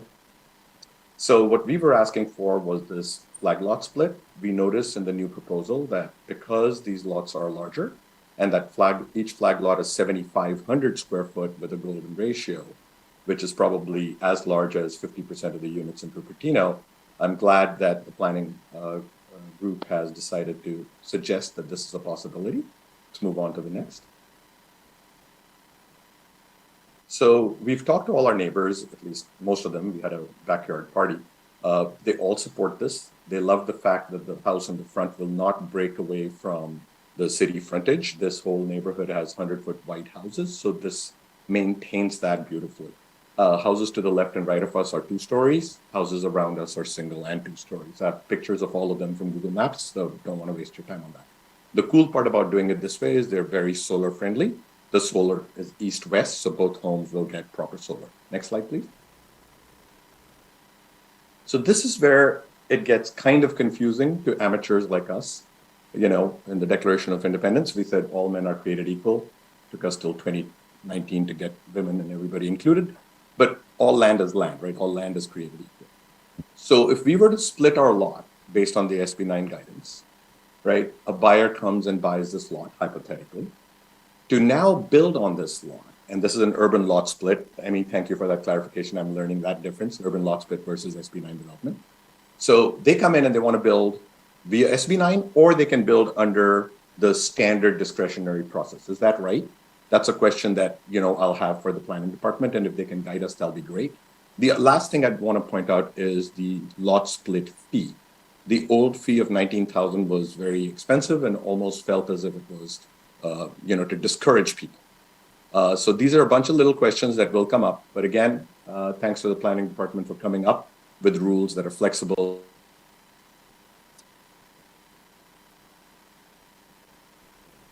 We are on to Nagashara Vempati. I hope I pronounced you right. Go ahead.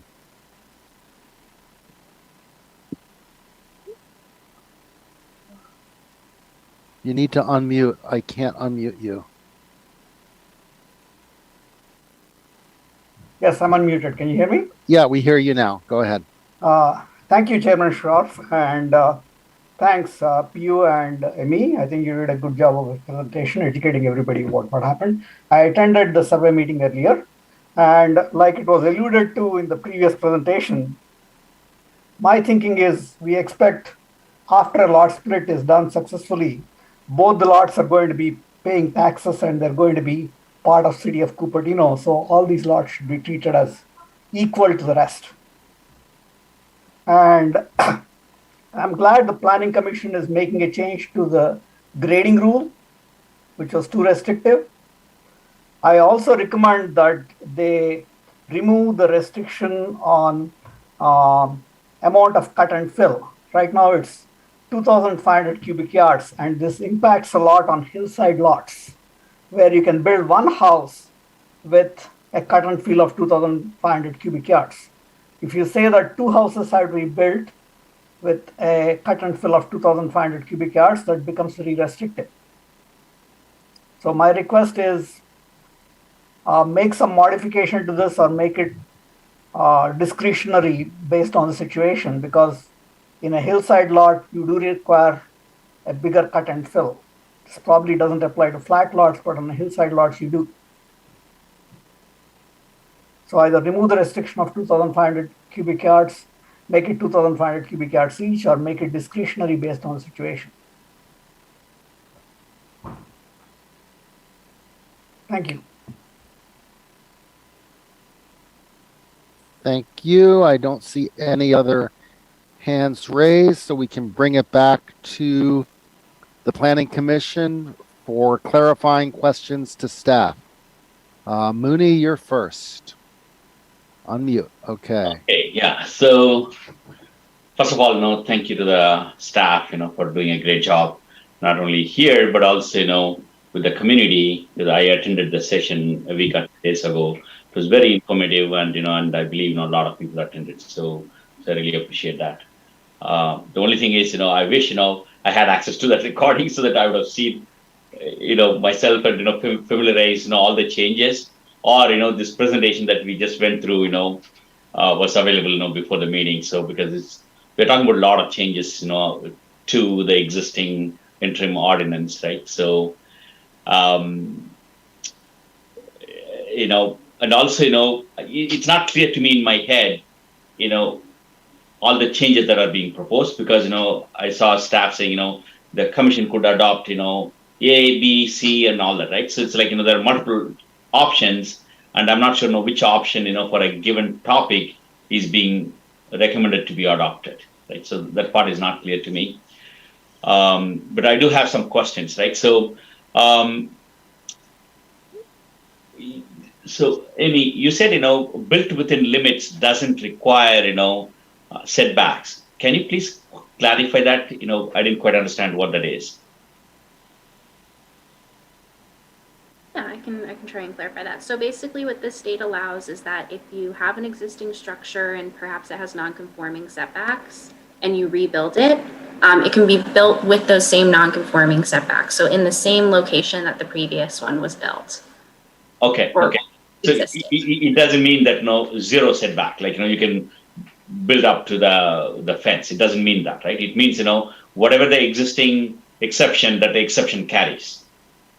So So it may not have been an exception. It may have just been built during a time when that setback requirement was not enforced. And so if that does exist, then we would just continue to allow that to exist, even if they wanted to rebuild that structure.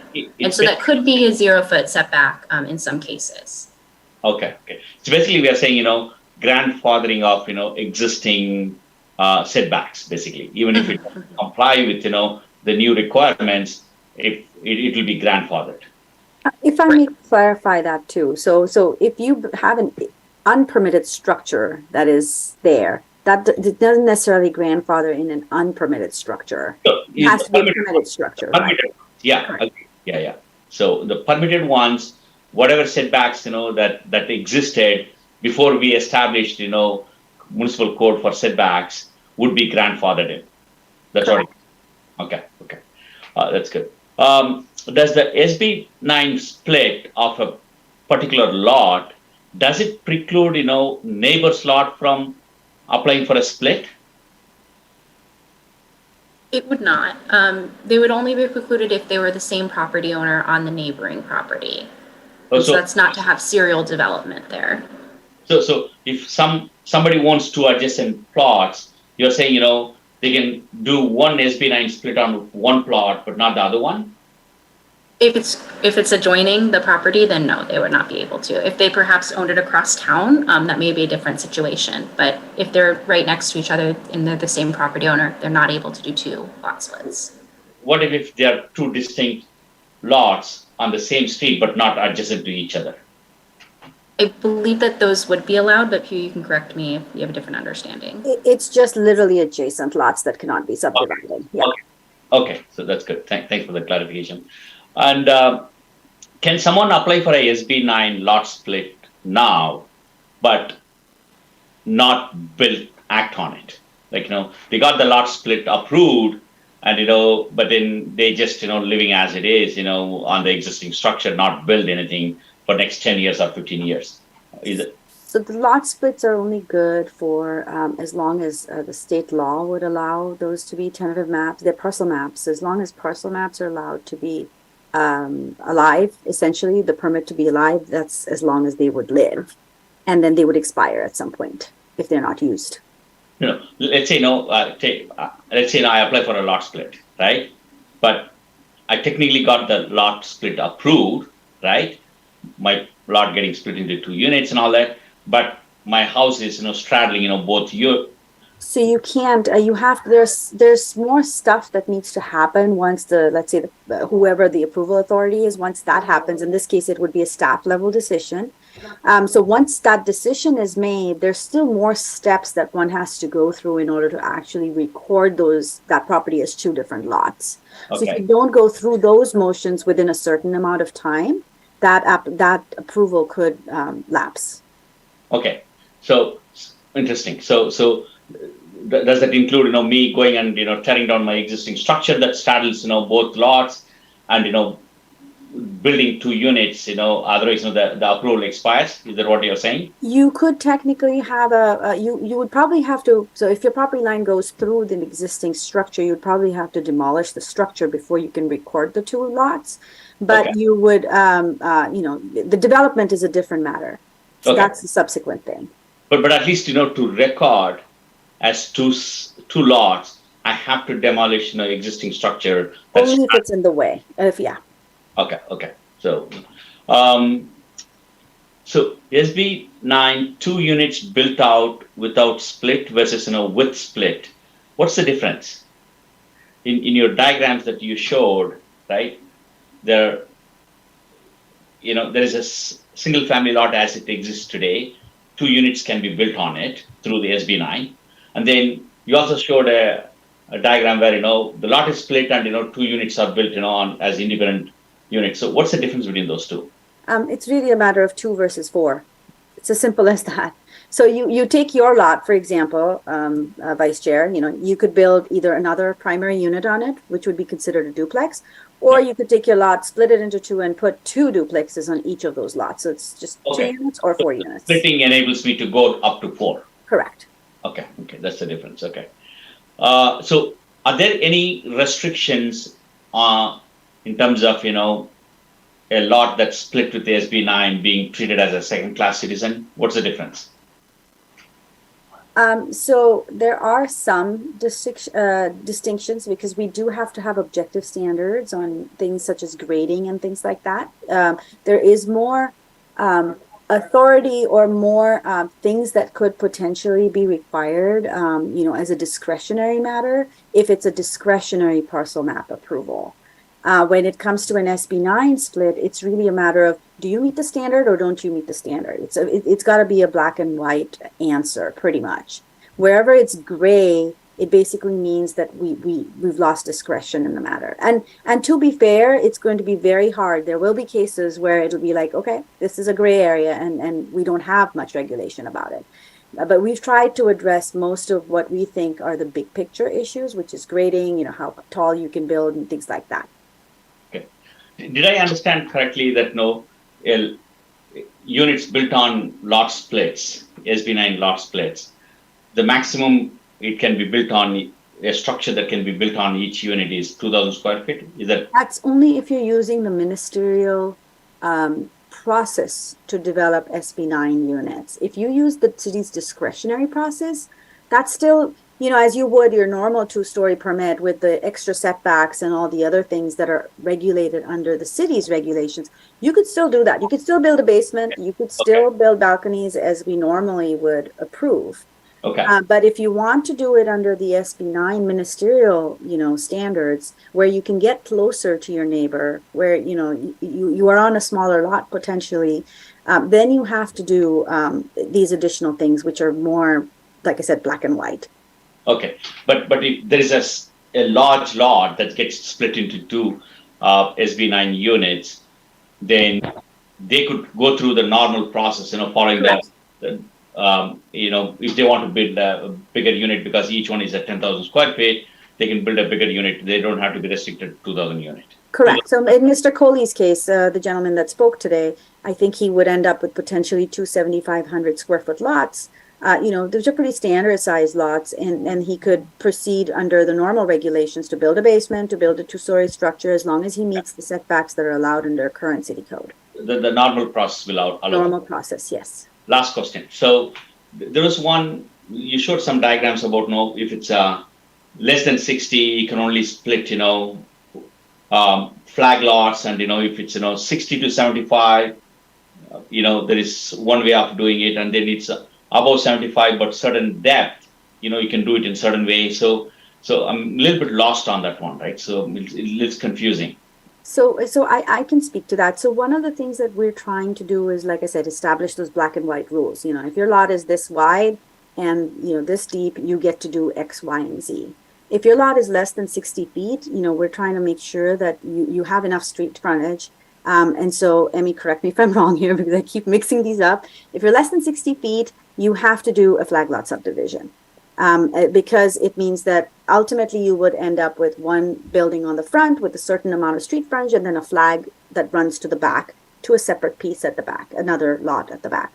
However, if you're greater than 60 feet, but you are up to 75 feet, then you got to do a side-by-side lot split. Side-by-side, but you're less than 145 feet.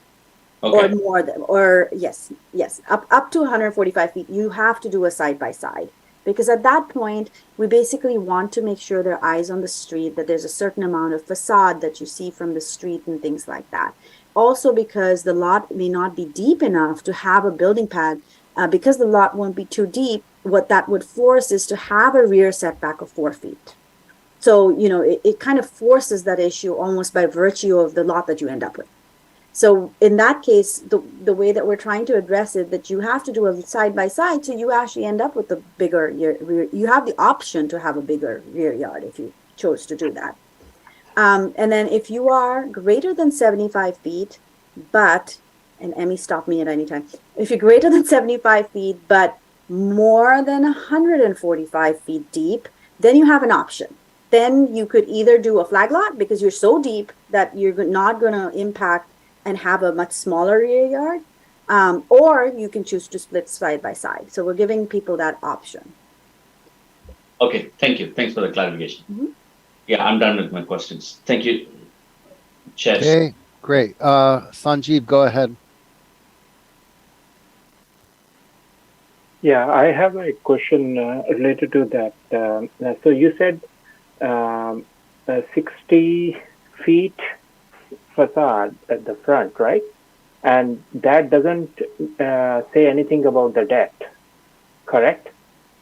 That is correct. So if you're 60 feet or between 60 and 75 feet, it doesn't say anything about depth. Depth. So even though if it is the frontage is between 60 to 75 feet, I can split it into two. Correct. Yes. Correct. Yeah. Right. And otherwise, less than 60 feet, it becomes a flag. Correct. Okay. So just one question I have is that if everybody starts doing this on a street, Sb9 split, what happens to the common road infrastructure? I mean, it doesn't line up, right? I mean, we will be all clogged on we can just double the density on that street by every single family home, splitting it into two, and we have 2x the number of residents on that street and 2x the number of cars effectively, and the road remains same. Correct? Yes. So that is, you can't do anything about it. My understanding is that it's a requirement of state law, sir. Okay. The third thing is that CEQA. So you said it is CEQA exempt, correct?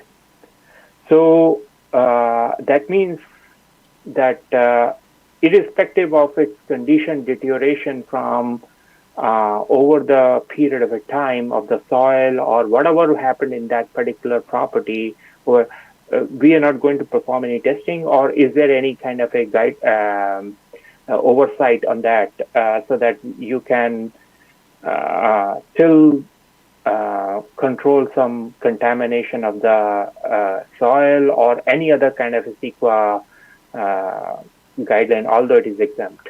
So sure, is there any? I can help answer that. So the project that the Planning Commission is considering tonight, which is adoption of the ordinance, is exempt from CEQA. That is a matter of the statute. Basically, state law says that your action tonight in recommending that the council adopt this, or the council's future action in adopting these ordinance amendments, is exempt from CEQA. And that's written into state law. But with regard to the actual development of structures, the city actually does have a chapter on environmental regulations, which basically talks about how to address development. And regardless of whether you're a building permit or whether you're a planning permit, you do have to do certain things, which is you got to provide us with soil testing results. You got to do certain things to make sure that, you got to make sure that if you're removing a certain number of trees, that you address that there are no birds' nests there. Or if it's if they're cultural resources, if you find cultural resources during construction, you're going to do X, Y, Z.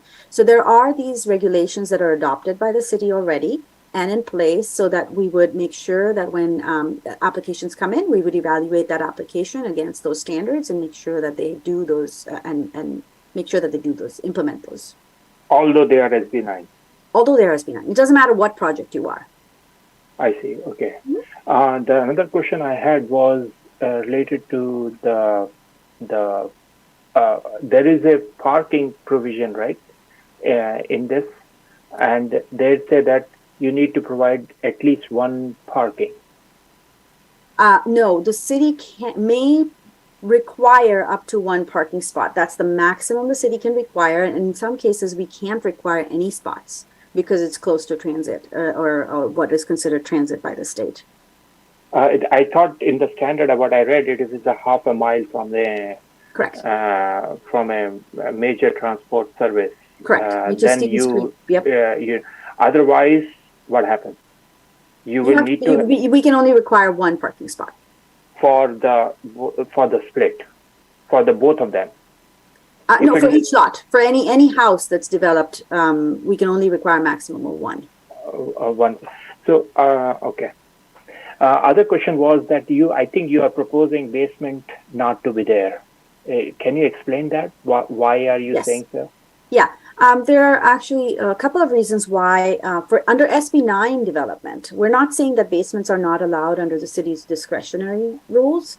So, for example, if you have a really large lot and you subdivided it and you wanted to build a two-story house or any one-story house, you could go under the normal rules that exist today, which involves, whatever permits are involved, but you're allowed a basement under the city's current rules. But if you come in as a ministerial process where you could be as close as 4 feet to the property line, and you could there are certain limitations that the city has. We're saying in that case, staff is recommending that a basement not be allowed. However, we have provided some options for the Planning Commission to consider to allow could basements be allowed. We kind of provided some language for the Planning Commission's consideration in attachment 5. Is it any? So that you could look at it and decide whether you want to allow it or not. But the reasons why we didn't want to allow it are twofold. One is an environmental impact, because these are ministerial projects. And again, there's a lot of earth that is moved when basements are put in. So there was that possibility that there's a large amount of earth that needs to be moved every time, one of these buildings is put in.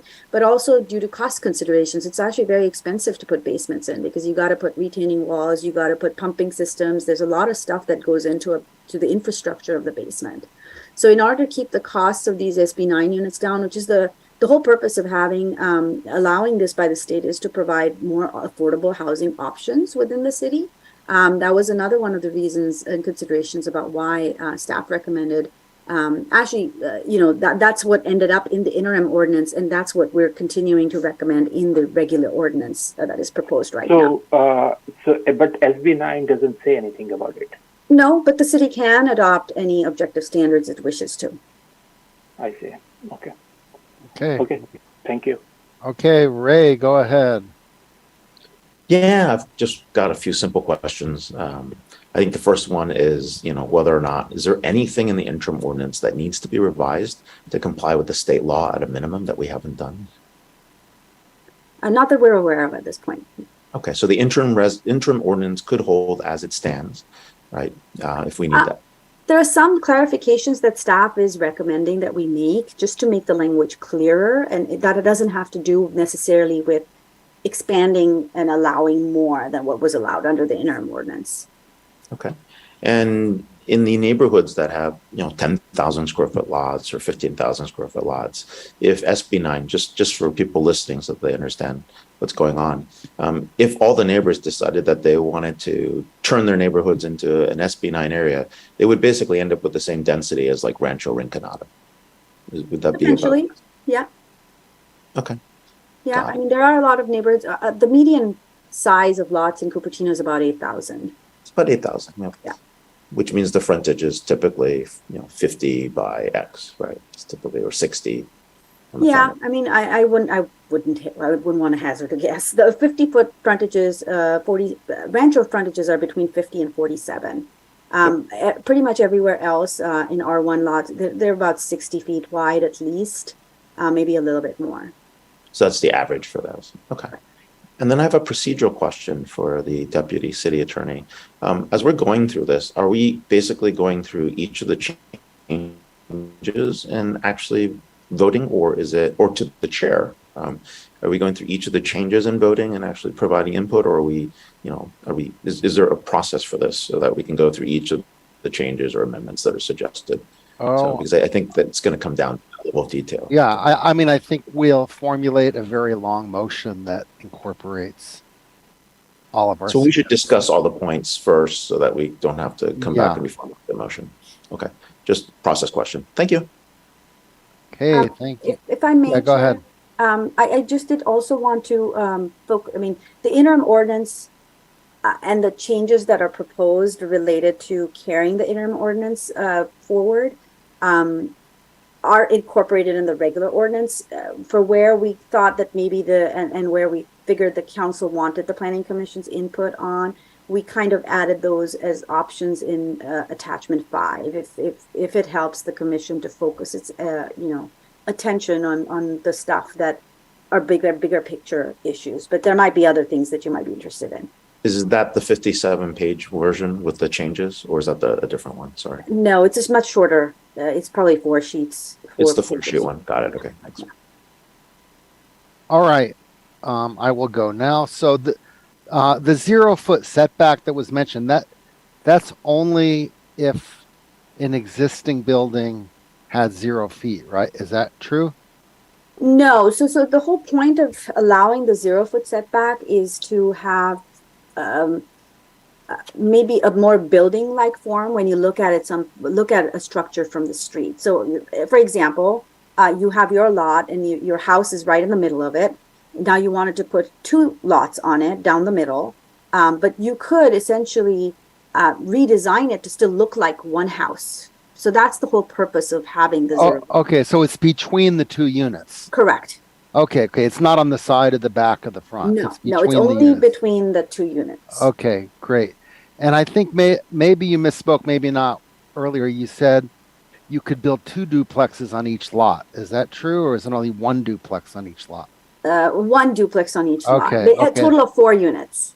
Right, okay. And let's see. So the ministerial process was 2,000 square feet max. What was the 800 square feet? That's what the law says is the minimum? Correct. Okay, but we're choosing to say 2,000. That's the maximum. The law, Right. the 800 is the floor, the 2,000 is the Okay. ceiling. Yes. Okay, so if someone, I have a hard time thinking why somebody would want to do a ministerial instead of discretionary, except with discretionary, you have to provide the same amount of parking as you have now, right? Is it 4 spaces?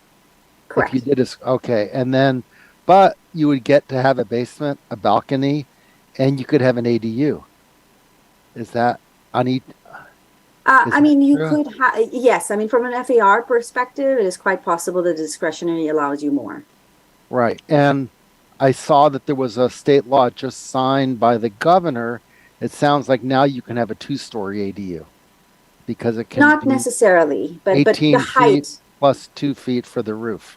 Correct. But it doesn't necessarily say that it has to be a 2-story ADU. It's just the height. Right. Okay. But if you could squeeze 2 levels into 18 feet plus another 2 for the roof, you know, The you city could. doesn't have to allow 2-story. At this point, that is my understanding. Okay.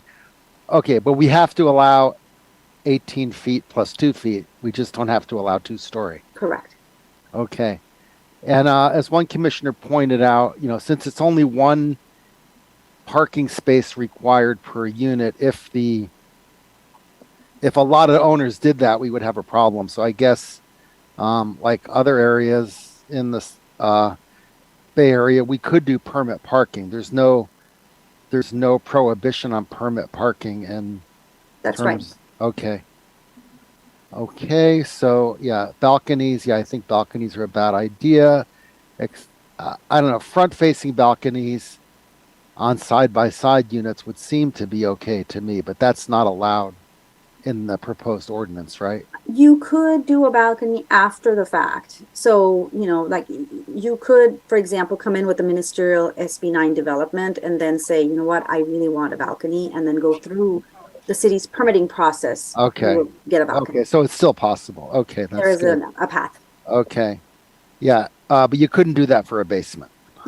That's correct. Well, you couldn't put a basement in after the fact anyway. Yeah, I think it's a good idea to not allow basements just because, you know, basements end up turning into living areas, and if you only have 1 parking space per unit, you probably want to not have an excessive amount of even though the basement square feet don't count. Is that true when you're as long as you have certain sized light wells and things like that, they don't count. But if they are daylighted and there's other things you don't do, then they would count. Right. Okay. And the no ADUs for SB9, that's a state law, right? That's an option. So state law says that cities don't necessarily need to allow a duplex and an ADU on property. Okay. You could either allow the duplex and say no ADUs on that then, or you could do both. Or you could say we're allowed 1 SB9 unit and one ADU. Right, but right now the ordinance does not say that. It Correct. says The no ADUs. ordinance says Okay. no ADUs are allowed.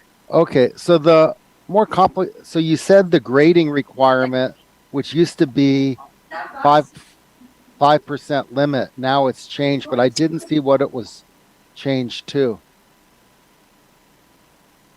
Yes, Emmy, that is in the ordinance, and there is the staff report did address it, but Emmy, maybe the presentation didn't. If you wouldn't mind pulling that up. I believe it is if you are between 0 to 5%, it allows up to a 12-inch change in grade. If you're between 5 and 10%, it allows up to a 24-inch change in grade. And Emmy will tell us what it is beyond that. Okay, go ahead, It's Emmy. more than 10%. Yeah, Emmy, unmute. Okay, there you go.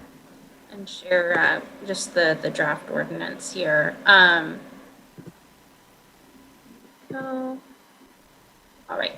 So for, again, as you said, 5% or less, you have 12 inches. Between 5 and 10, you have 24. And then as soon as you're exceeding that 10%, we're going to have someone who's much more qualified than we are come in and take a look at it and basically confirm that the grading that you are doing on that lot that has more than 10%, which is a pretty substantial slope at that point, is the minimum necessary to accommodate the required parking and living space for that. And then at that point, we are requiring that they have a third-party peer review of that report that they submit in order to, again, just confirm it one more time because we cannot make any discretionary calls on it. Right. And so then the additional kind of points that I touched on were that we do have a restriction now on the finished floor. We're allowing more than 36 inches of finished floor above the finished grade. And then the other portion is that we are requiring that you use a split level design for your foundation in your building when you need to in order to avoid additional change in grade. Okay. Yeah, personally, one thing I would say, 10% is already a substantial grade. I would not want to allow the lot split on grades greater than 10%. Is that something that's allowable in state law? Unfortunately, no. But previously we did have it, right? No, the way that there is another requirement in here that the building pad that you identify should be the flattest area that is that's served by an existing driveway. So it's not as though you find the highest point on your really steep lot and build a driveway up to it. And you can't do all of that under the SB9 lot split. You have to find whatever is the flattest area that's close to your driveway, and that's where you would have to build your home. The second lot, basically. Okay, but I mean, could the cut and fill limit effectively limit the slope? We're also saying that it's limited to 1250 cubic yards. Oh, I thought someone said 2,500 cubic That's yards. the total across RHS lots. So the way that it's controlled is because now you're splitting it into two, you're limited to 1250. Okay. I can't picture if 1250 is a lot or a little. 2,500 is quite a lot. Okay, so we could reduce that. I mean, we're allowed to reduce that if we wanted. Not with this process. Because we're limiting it to 1250 anyway. Okay, but what does the law say about the cut and fill limit? It doesn't. Okay, it doesn't. It doesn't address SB9. The state law does not address cut and fill. Okay, so we would be allowed to have a lower cut and fill limit as an objective standard. For SB9 lot splits, yes, you could, for sure. Okay. Could I add one more thing to that? Sure.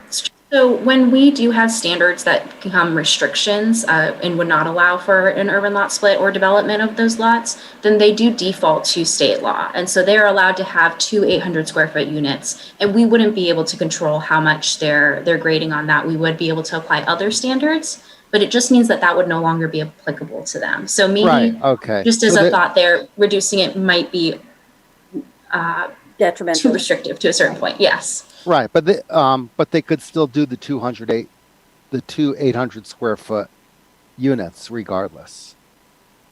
Correct. Yes, Right, that's the okay. floor. Yes. Right. Okay. Okay. Yeah. I don't know enough about if 1250 is sufficient or not, but okay. Let's see if anyone else. Wow, I see a lot of questions. Okay, Vikram, I don't think you've gone yet. Go ahead. Yep. Thank you, Chair Shroff, and thank you to you, Emmy, for the presentation. It's very interesting, and understanding all the permutations you have to go through was a bit confusing, but I do see clarity. So I really want to focus my thought and discussion on what we can control and what we can't control. And one of the first thing which comes to my mind is parking. Okay, so right now, based on the law, you, unlike the current city law, which requires at least 2 parking spots, under SB9, you would have only 1 parking spot, right? So, under Sb9 Development, yes, you would only be allowed. We can only require 1. Right. Okay. Okay. The lot split is the lot split itself. So you could do the lot split, and that has nothing to do with how many parking, spots we require. Okay. Presumably, most people will go under the discretionary process because it gives them a little bit more flexibility potentially. And in that case, we would require the number of parking spaces that we do normally. Okay, and that is 2, at least a minimum of 2 is what? It's actually 4. So it's 2 covered, 2 uncovered. They're required. Okay, so the driveway sort of is required. Okay. So can and this is probably for the attorney. Can we impose a fee if you don't go for like the two minimum limit or something like that? If you're only going for 1, because essentially you're going to be using essentially city street for any reasonable person's parking, because given the transit situation we have, where it's not that people are going to be without cars in single family homes, so typically family occupied. So is it feasible for us to introduce a fee if you not having 2 parking spots?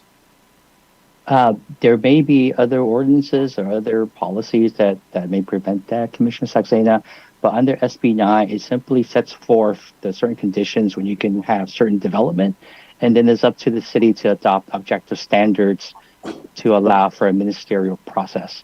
And so, so at this point, that's what we're discussing here is the objective standards that we initially put together in the interim ordinance, and then after that we extended that interim ordinance through December, and now we're in the process of amending that, revising it, tweaking it for a regular ordinance, and so I'm hearing a lot of good questions. But I wonder to the chair whether it's appropriate time to have a motion in a second, and then we can have discussion. And perhaps one way to facilitate this is to just look at attachment 5, because when we went to council last month, there were specific questions that they specifically wanted to solicit from this commission to hear your thoughts and provide your advice and guidance. Okay. Well, I mean, I think Commissioner Saxena, he did have that was a clarifying question. Could we charge owners that choose to only put in 1 parking space? And yeah, I don't believe that's possible, but we can always do permit parking, and we can, I don't, well, yeah, I'll save my comments for later for deliberations. Okay.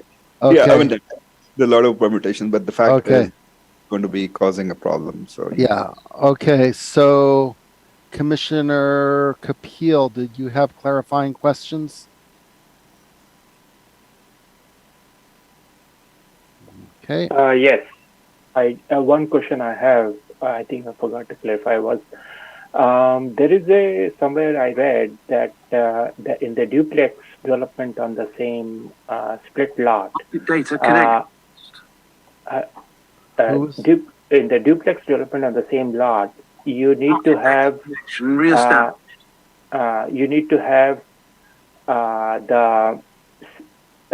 suppose it is 800 square feet, the limited floor area of the other unit needs to be 50% of that. So if you are saying 2,000 square feet is permitted living space, what is the guideline for the duplex unit? or you can say that a second floor unit for that matter. With that, what is let's say the first unit is 2,000 square feet, and then I'm building a second floor, and what is the floor area I need to have for that? There is no minimum that you need to have. It seems like it does. Not minimum, max is there. Right, minimum, that's your floor area is 45% of the lot area in an R1 lot. 45% on the each unit on the split lot? No, for total on the lot as a whole. So you could have development. Let's take an example, right? Sure. You have 10,000 square feet. So you have one side of it, let's say 2,000 square feet, you are permitting the living space, right? If I may, Ashley, let's start with a lot that's 20,000 square feet. It's easier in my head. So we start with a lot that's 20,000 square feet. Once you subdivide it, that's 10,000 square feet. Okay. Now tell me that what is the duplex floor area for living space? Square feet for the entire duplex.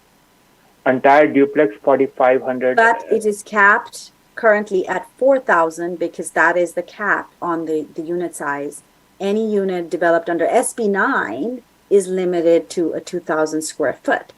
But if you came in to develop a house on your 10,000 square foot urban lot split lot, you could build one single family home, 4,500 square feet with a basement and an ADU.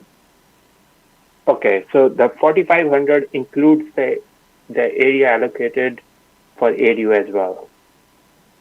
What was the last part? I thought I heard from you that before you said that if you are building a duplex, you can't have an ADU.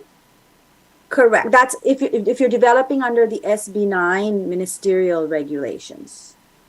I see. Or okay. if you so if you're building under that, you cannot do that. But if if I go strictly on SB9, just forget about the discretionary. I'm on SB9. I have a 20,000 square feet lot. I split it 10,000, 10,000. Now tell me what is the maximum buildable area on each one of them? I see a very troubled look on Emmy's face, and I think I will punt that question to her. Go ahead, Emmy. I know you have something to say. Oh, no. I think it's similar to what you were saying before. The units are each limited to 2,000 square feet in living area, right? And then they could have their own garages that could still max out the 45%. Those are the two caps that we have on SB9 development. And then for standard development, you're still at 45%, but you can also have an ADU. The ADU restriction comes into play for SB9 split lots that are also proposing SB9 development. Great. So I can have a SB9 unit and ADU in that split lot. No. And not if you have split your lot previously. Under SB9. Right, under SB9. Okay. So the minute you use SB9 development regulations, ADUs are out the window. You have to use the discretionary regulations to be able to build an ADU. But it doesn't prevent you from building a second SB9 unit. You know what I mean? Like you could build two SB9 units under SB9 regulations. Right, on each lot. Correct. On the split lot, right? It just couldn't be an ADU. Correct. And there could be advantages to that because, an ADU cannot be, under SB9, it cannot be short-term rentals no matter what, right? So, for either unit. Correct. Okay. Just one more clarification. So you did, let's say, 20,000 square feet. You split it 10,000 per lot, right? Can I do the urban lot split on that 10,000? No. You're done. Okay. So just a clarification, Chair. If one were to undergo the SB9 process and one wanted to have only one single family residence on the lot, you can build an ADU as a second structure. Oh, okay. So that is not what we heard before. Okay. Well, currently, under the Interim Ordinance, my understanding is that we're not allowing that, but we can revise that. Okay, so it's That's up an to option. us. Okay. Yes. Right. Right. But So again, SB9, if you want to, SB9 simply says under certain conditions, you can either build an additional structure on your single lot, or you can split your lot and build 2 structures on each for 4. They delegate to each city to come up with objective standards to oversee this ministerial process. And so we adopted an ordinance, and we're now in the process of revising the ordinance because we need to do that before December. Okay, if you did a ministerial lot split and built one house, you could still build an ADU. Right. But, okay, sorry, go ahead, Pew. Under discretionary rules, yes. Right. Okay. Okay, no, I'm talking about under SB9's lot split. So I'm hearing 2 separate things here. So my understanding is that under the interim regulations, even if you built one SB9 unit, you're not allowed an ADU. Okay, but that's not a state law. That's our law. The state law allows us to adopt that regulation, which we have adopted.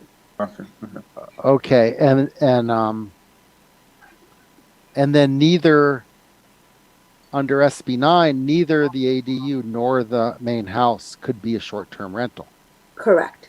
Okay, so that's another advantage of doing discretionary. You could use one of them as a short-term rental. Okay. Mooney, you've had your hand up for a long time. Yes. Okay. Thank you. So just so that my head is clear on this one, right? So I can use, SB9 for lot splitting, but after the split, I can go SB9 ministerial route for building the structures, in which case, I'll be limited to, 2,000 square feet build out lot, right? 2,000 square feet each. And no ADUs allowed, but I can go duplexes on each, maxing out at 2,000 square feet. So, or I can choose to go, discretionary approval process after the lot split, in which case, the 45%, floor area comes into play. So depending on how big each site is, I can build, if it's a 10,000 square feet lot, each of them, I can build up to, 4,500 each. Is that right? That's correct. And an ADU beyond that. Okay. Right. And an ADU now, right? So that's my understanding. Now, a lot that's split into 2 using SB9, can that be further subdivided into, further? So it's restricted until when? Forever. Right now, forever, until the state changes the rules. So sometime 100 years from now or 50 years from now, some other law has to come and say, those ones, that got split using SB9, now they can be split further. Correct. Right. Okay. Interesting. Whatever the state wants. Okay. And I think not allowing an ADU on an SB9 lot split, even if it's only one house, I think that was a good idea because there's no parking requirement for the ADU. But if you did a duplex, you would need a parking space for each duplex unit, right? It's not one parking space for the whole duplex. Is that true? That is my understanding. It's one parking lot for both units combined. Emmy? No, I don't think so.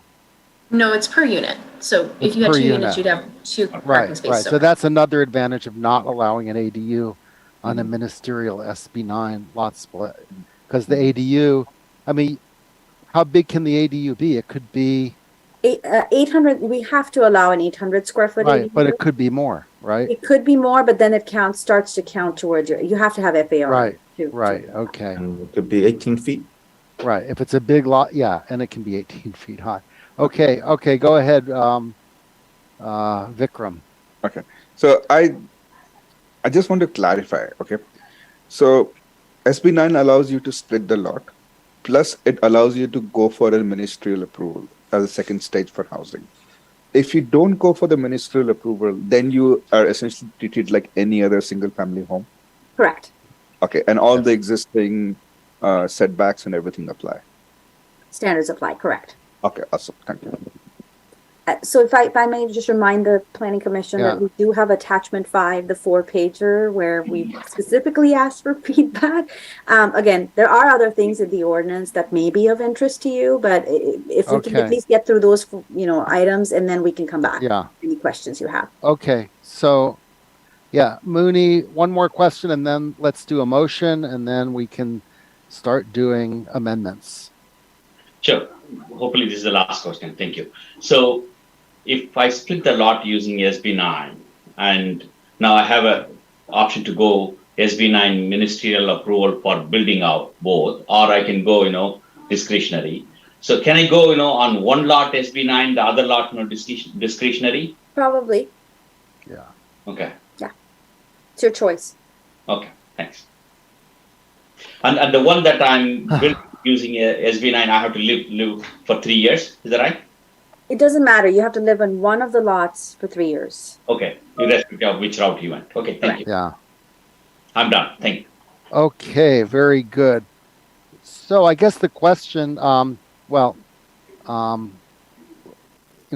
let's follow Rosenberg's rule and make a motion to adopt this. Then we can debate it. What we want to change. Is that a good idea, Mr. City Attorney? Or do you suggest we do the changes before we consider it? I think your suggestion is a good one. Make a motion, have a second, and then you can discuss it. Hopefully, focusing on attachment 5, and then you can condition it based on whatever discussions you had. Okay. Very good. So I will. Let's see. Let me get back to the agenda here. Okay, I will make a motion that the Planning Commission adopt the draft resolution, attachment 1, recommending that the City Council find the action exempt from CEQA and adopt the proposed municipal code amendments for application MCA 2022-001.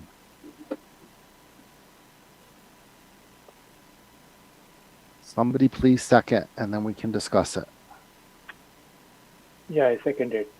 Wonderful. Okay, so now we will bring it back. Could everybody open the attachment 5 with the alternative standards? See if there's anything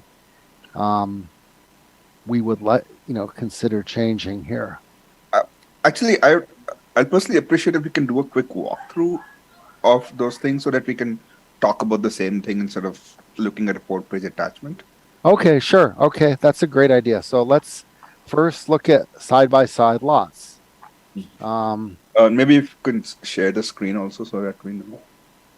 Oh, you don't have this attachment? No, I have the attachment. It's just that everybody looking at it, we could all be looking at one copy. Yeah. We might be looking at different sections. It's good to know what stuff we know. Okay, let me see if I can. Okay. Oh, Hugh's putting it up. Yeah. Okay. No, that was not it. Okay. That was the amended whole thing. Yeah, Pew, are you going to put that up? Okay. Number 5.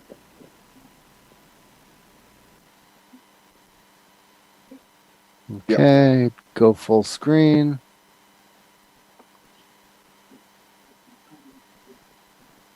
Great. Okay. If the commission wishes, we can talk through this just to help explain. Okay, sure. Go ahead. Great idea. Staff is recommending a change based on feedback that we received from Mr. Coley tonight and from others, basically to allow flag lots in certain situations when the flags are particularly wide and particularly deep. And so that's the staff recommendation.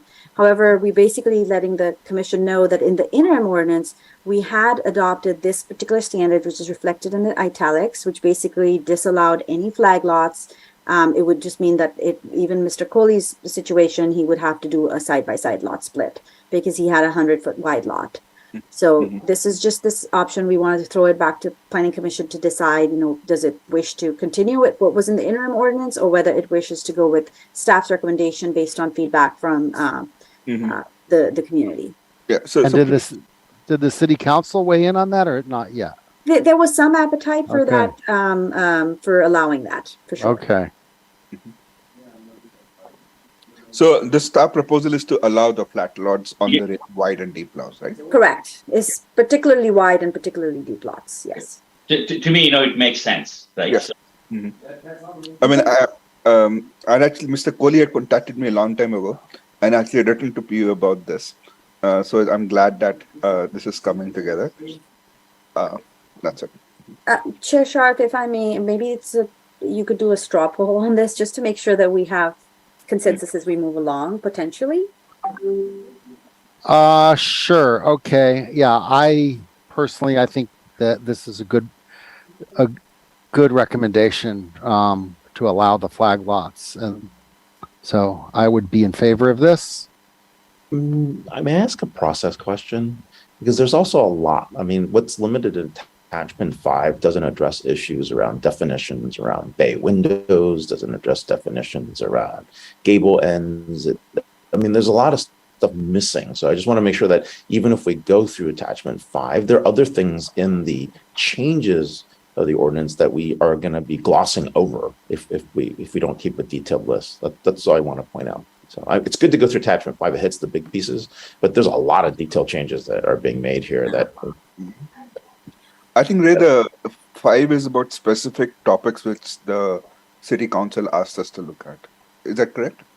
That is correct. And then again, like I said, we can go back over the specific edits if it pleases the commission. There is a lot, and I will say, in some cases, for example, I just because you raised the issue of bay windows, Commissioner Wong, those are interpretations that staff has made for the longest time in allowing bay windows.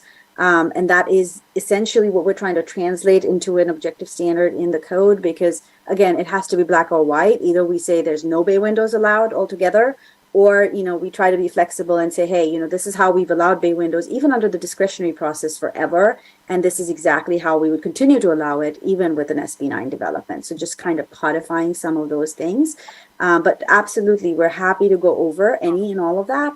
But some of this is also some of the other changes that were made between the interim ordinance and now are just changes to make sure that there isn't a gray. We've been asked this question and it's like, you're right. This does open the door to that. And do we really want to allow that? And so some of these edits are related to that as well. But absolutely, if it pleases the commission, we're happy to go over all of it. Okay. Commissioner Wong. Here still? Oh, on the flag lots? Yeah. Sorry, that's where you are. Okay, right. So that's where your questions are. Side by side lots. Right. Does that so the change would be to allow as flag long as lots it's 75 feet or more. 75 feet or more with a depth of 145 feet or more. So it's like exceptionally wide and deep, both. Right. Okay. Yeah. I guess I'm okay with this. Does anyone object to it? That's the question. I just want to ask one question that when the flag lot was declared for less than 60 feet frontage, what was the thinking behind it? If you're less than 60-foot frontage, for example, let's take a 50-foot wide lot, right? If you did a side-by-side lot split for a 50-foot wide lot, you would end up with a 25-foot wide lot, which is not necessarily particularly conducive to development in terms of allowing a big enough frontage. You would essentially be left with 25 feet, and now you have to have an 8-foot setback based on state law. So you would end up with a building that's 17 feet wide, right? That fronts the street. So we wanted to make sure that when you have a particularly narrow lot, that you are allowed that flag lot, so that that front building can have some street view and a good frontage that fronts the street. Well, that would be a New Orleans shotgun house. Okay. All right. So again, is anyone objecting to this change? I'm not for the change, but keep going. Oh, sorry. Someone was saying, go ahead. No, I have a question on this one. So when did we come up with 145 depth? Like, what if something is 140? Are you going to say no? Yes, that is right. It's a black and white question. So yes, if it is 140, we will say no. But the point really is we came up with 145 feet because we kind of did the math.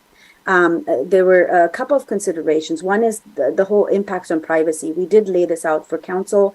When you do have a flag lot situation, if you have a side-by-side lot split, you could have 2 units on each of those 2 side-by-side lots, right? If you have a flag lot, you would essentially have 4 units back to back. So now where you would only have privacy impacts to the 2 neighbors on the side from 2 units, you would actually have privacy impacts from 4 units to the sides. Yeah. So, my concern is, are we going to encounter another Mr. Tej Kohli, someone down the line, 140 depth? Say, you would encounter that at 130. You would encounter that at 120. At any point you could. Okay. So we kind of did the math. We basically said, look, you could have a 20-foot deep garage, and typically you have like a family room, something that kind of abuts it, which is about 25 feet, deep. Most usually these days, 25 to 28 feet is what we see. And then what would be allowed? You would be allowed. You need a 20-foot front setback. And then what is left over for a rear yard, right? We were trying to get to a reasonable depth of rear yard that is not 4 feet. So that's where we kind of came up with this 145 feet. Okay. Seeing no more hands and no objections, let's move on to second-story decks and balconies. Okay, I like. So there are 3 options here, if I may, Chair. Okay. Go through them. One is, well, it's not permitted outright, which is what is in our code right now. It's not permitted with Sb9 development. Here's the other thing that the commission could do is just not permitted them, period. If you lot split under Sb9, you're not allowed it. If you develop under Sb9, you're not allowed it. That is an option too. The second option is basically, it's only permitted on lots that may be wider than 50 feet and which are not much higher than the neighbor. This is the other thing that we see where, one neighbor may be higher than the other. So there might be concerns about privacy by the neighbor that's a little bit lower. Right. So that was what we were trying to address here. And then also have increased setbacks. So basically, if you can't have it unless you really have, clearly large setbacks from the property line. So that was one option. And the other option was it's only permitted if you face the front yard of a property and a public street, basically. And then there are some size limitations, like it can't really be a huge deck. It's basically some sort of a limitation on size. And that, particularly because you might be in the front yard, that it's not a roofed structure, so it looks okay. Yeah. So, personally, I prefer option A. And the reason is we really want to encourage discretionary lot splits for multiple reasons. And this option A might help encourage that. So that's why I would prefer not permitted. Other people can weigh in. So I'm in favor of option A or C because privacy is a big deal for our residents. That's one of the biggest complaints that we hear whenever any modification is occurring on any of the homes. So that being a number one priority for our residents, I don't want to compromise on that part by allowing decks under the ministerial approval. Yeah, I would suggest option A because the B, the larger setback, once you go to discretionary, you have all those options available to discuss and debate upon and approve them or whatever. But on the ministerial level, it's not permitted. That is the way I think about it. So to the chair, if I may just clarify, option here in this case is not permitted in perpetuity forever and forever. But the one included in the draft ordinance is it's not permitted with your Sb9 development, but you have paths forward with discretionary permits.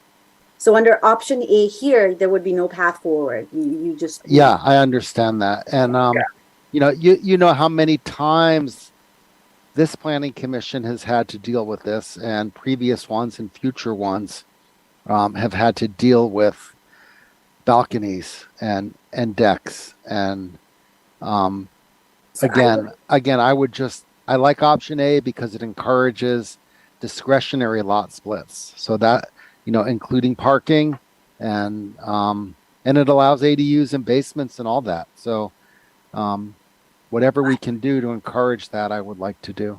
One last point, Chair. I would say that I think, and Emmy can correct me if I'm wrong, but I know that we asked the City Council on this issue too. And I believe that they were in favor of having a path forward potentially. Emmy, I just wanted to just make that. The majority were correct. Yeah. Okay. Some council members that were not, but most. I would prefer a path forward under discretionary approval. I don't know, instead of giving up completely. Okay. I'm trying to figure out the gaming here and the game theory on, do you want them to go Sb9 or do you want them to not go Sb9? And I'm not sure what the implications are in this game model. So I think that's, so if we don't permit second story decks and balconies, as this is read here, I'd like to know what that means. Is this just for the discretionary ones or this is for both? This is only Sb9. It's nothing to do with discretionary. Okay. All right, cool. Is that right? Yeah, I just want to make sure we're clear, right? Because I think we're confused. Yeah, in option A, it would mean that if you did a lot split under Sb9, you would never, those lots would never be allowed to balcony. Yeah. Never. That's the part that I'm struggling with. Right.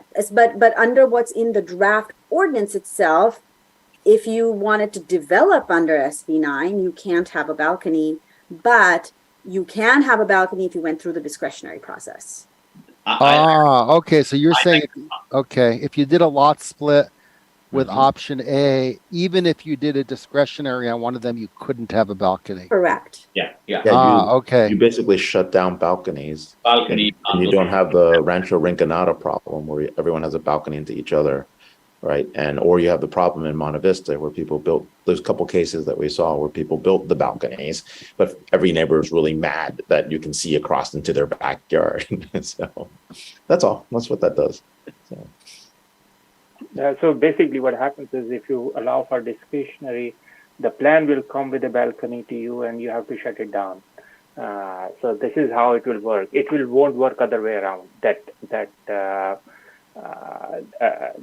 somebody will ask you whether can I have a balcony and a deck on it, and then they'll put it in the plan. So they will put it in the plan and they will come to you to approve it. Yeah, this is an example of, Sb9 lot split being treated as a second-class citizen lot. If we adopt option A, the balconies will never be permitted on those lots, irrespective of which route they go.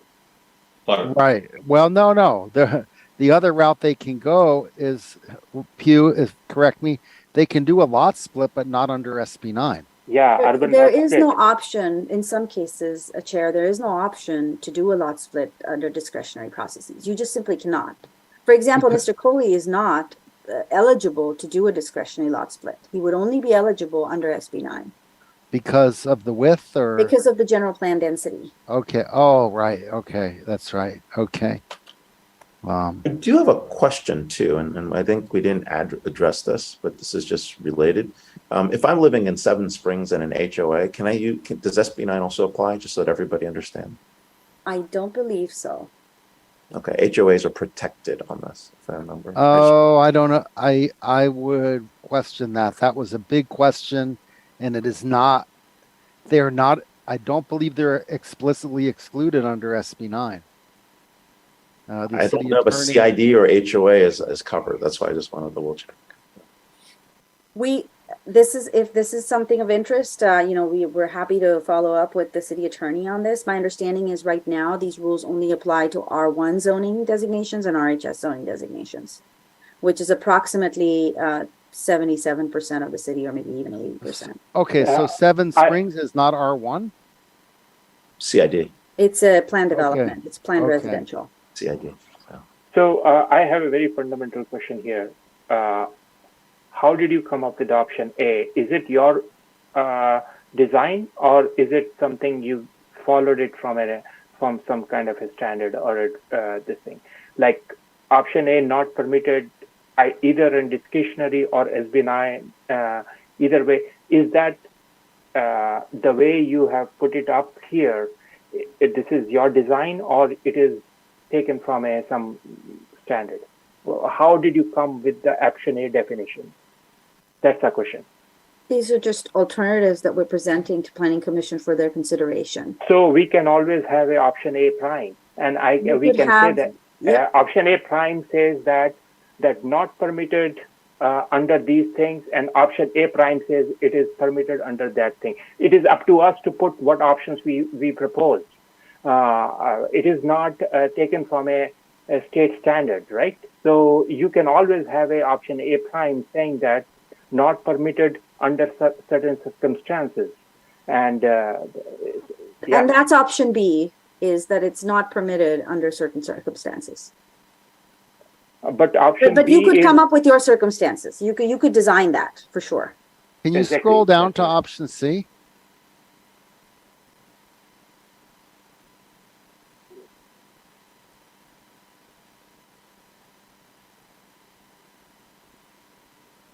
Okay, so the option I see missing here is to allow the deck or balcony on a discretionary unit built after an SB9 lot split.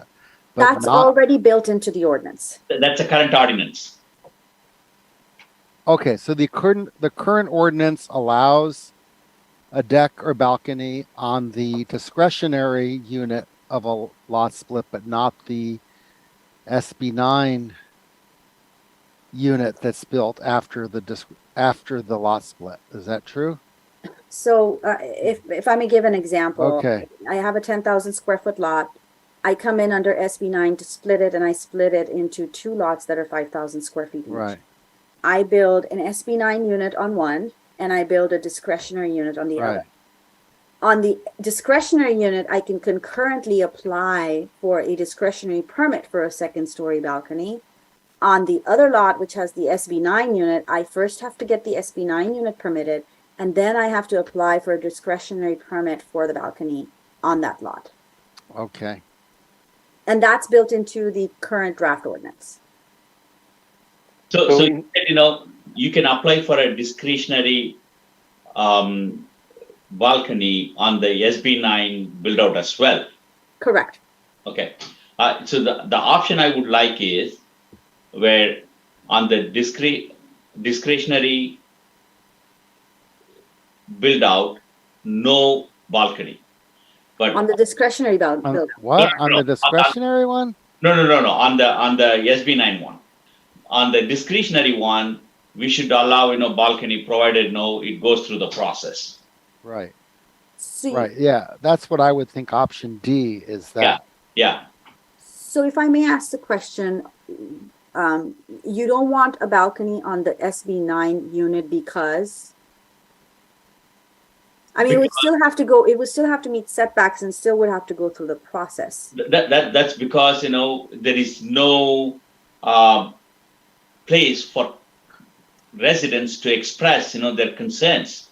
But the balcony piece would be a discretionary process. It would have that process built in to express your concerns. It would be appealable. All of that still would be available to the balcony piece, not the house, but the balcony. But is that going to be a separate? Yes, it'll be subsequent. Okay.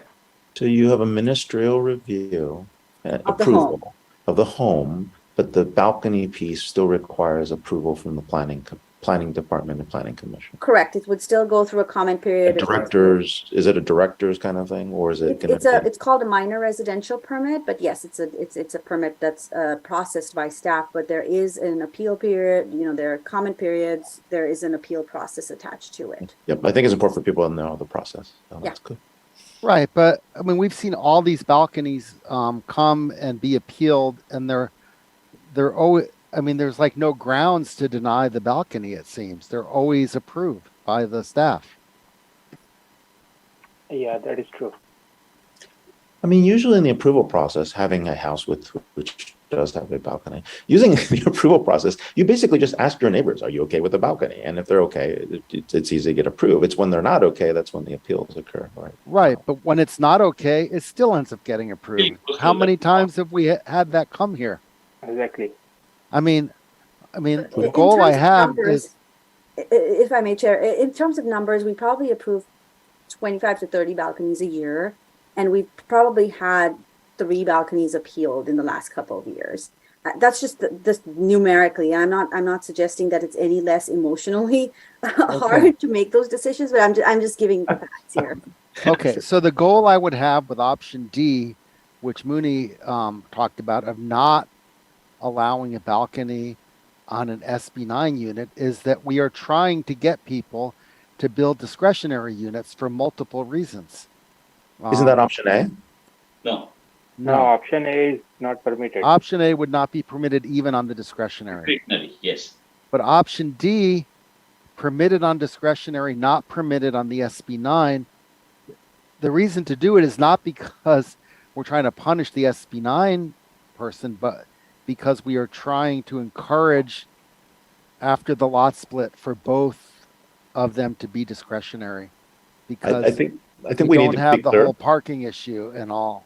Chair, I apologize. I Yeah. think we need to be clear because the attachment 5 is only for alternative standards for regular SB9 ordinance. So under that category, Deputy City Attorney, please weigh in. I would assume option A is that. So. No, it is not. Yeah, Michael? Yeah, I'm trying to follow this discussion. Right. So the issue is you want to allow for a SB9 ministerial lot split, urban lot split, but preclude any decks or balcony to the extent that the owner chooses to then build through a ministerial process, build a structure on the second lot. However, if that structure undergoes the discretionary process, that at that point you allow them to have a discretionary approval process for a deck or balcony. Is that right. the summary? Yeah. Right, and the basement. So I'm just trying to figure out with the planning manager, how will we develop objective standards for that, right? Because I think that's what the Commissioner Wong is referring to, is because the interim ordinance and the proposed revised ordinance that you're making recommendations on to go to the City Council, that ordinance is going to address this, and it'll say any SB9 ministerially approved project cannot have any decks, and then you're going to build into that ordinance. However, if the owner decides to undergo SB9 lot split but chooses not to develop that second lot with the SB9 process, they can have a discretionary. Correct. Right. They could have a basement, they could have an ADU, they can have a deck if they go the discretionary. If they go the other way, no, because we are trying to, we prefer discretionary, and I think most of the owners would prefer discretionary. They get a lot more out of it, regardless of the balcony. They get to have an ADU, they get to have a basement, which I think would be more popular way because it doesn't count in your FAR. So yeah, that was my thinking, is how can we encourage owners after they do the lot split to build discretionary units instead of SB9 ministerial units. Yeah. From the design perspective, sorry. So, Chair, I'm going back to a comment that Emmy raised, because I've been thinking about that throughout this conversation, is that, we cannot adopt standards or that are so restrictive that you preclude development of units.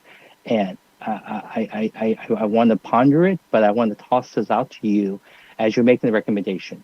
And this is a good discussion we're having, because this is the referral from the City Council, because they debated, the pros and cons of having a deck, and so I think perhaps ultimately the amended motion that you will work on is one where you say, because the planning commission finds that there are these concerns regarding this, that, and the other, that you make a recommendation for the city council to consider this process, and then I can continue to work with the city attorney and the planning manager to craft language that meets those goals with that objective. Yeah, I would say that saying there's no balconies allowed is not being so restrictive that it precludes the construction of an Sb9 ministerial unit.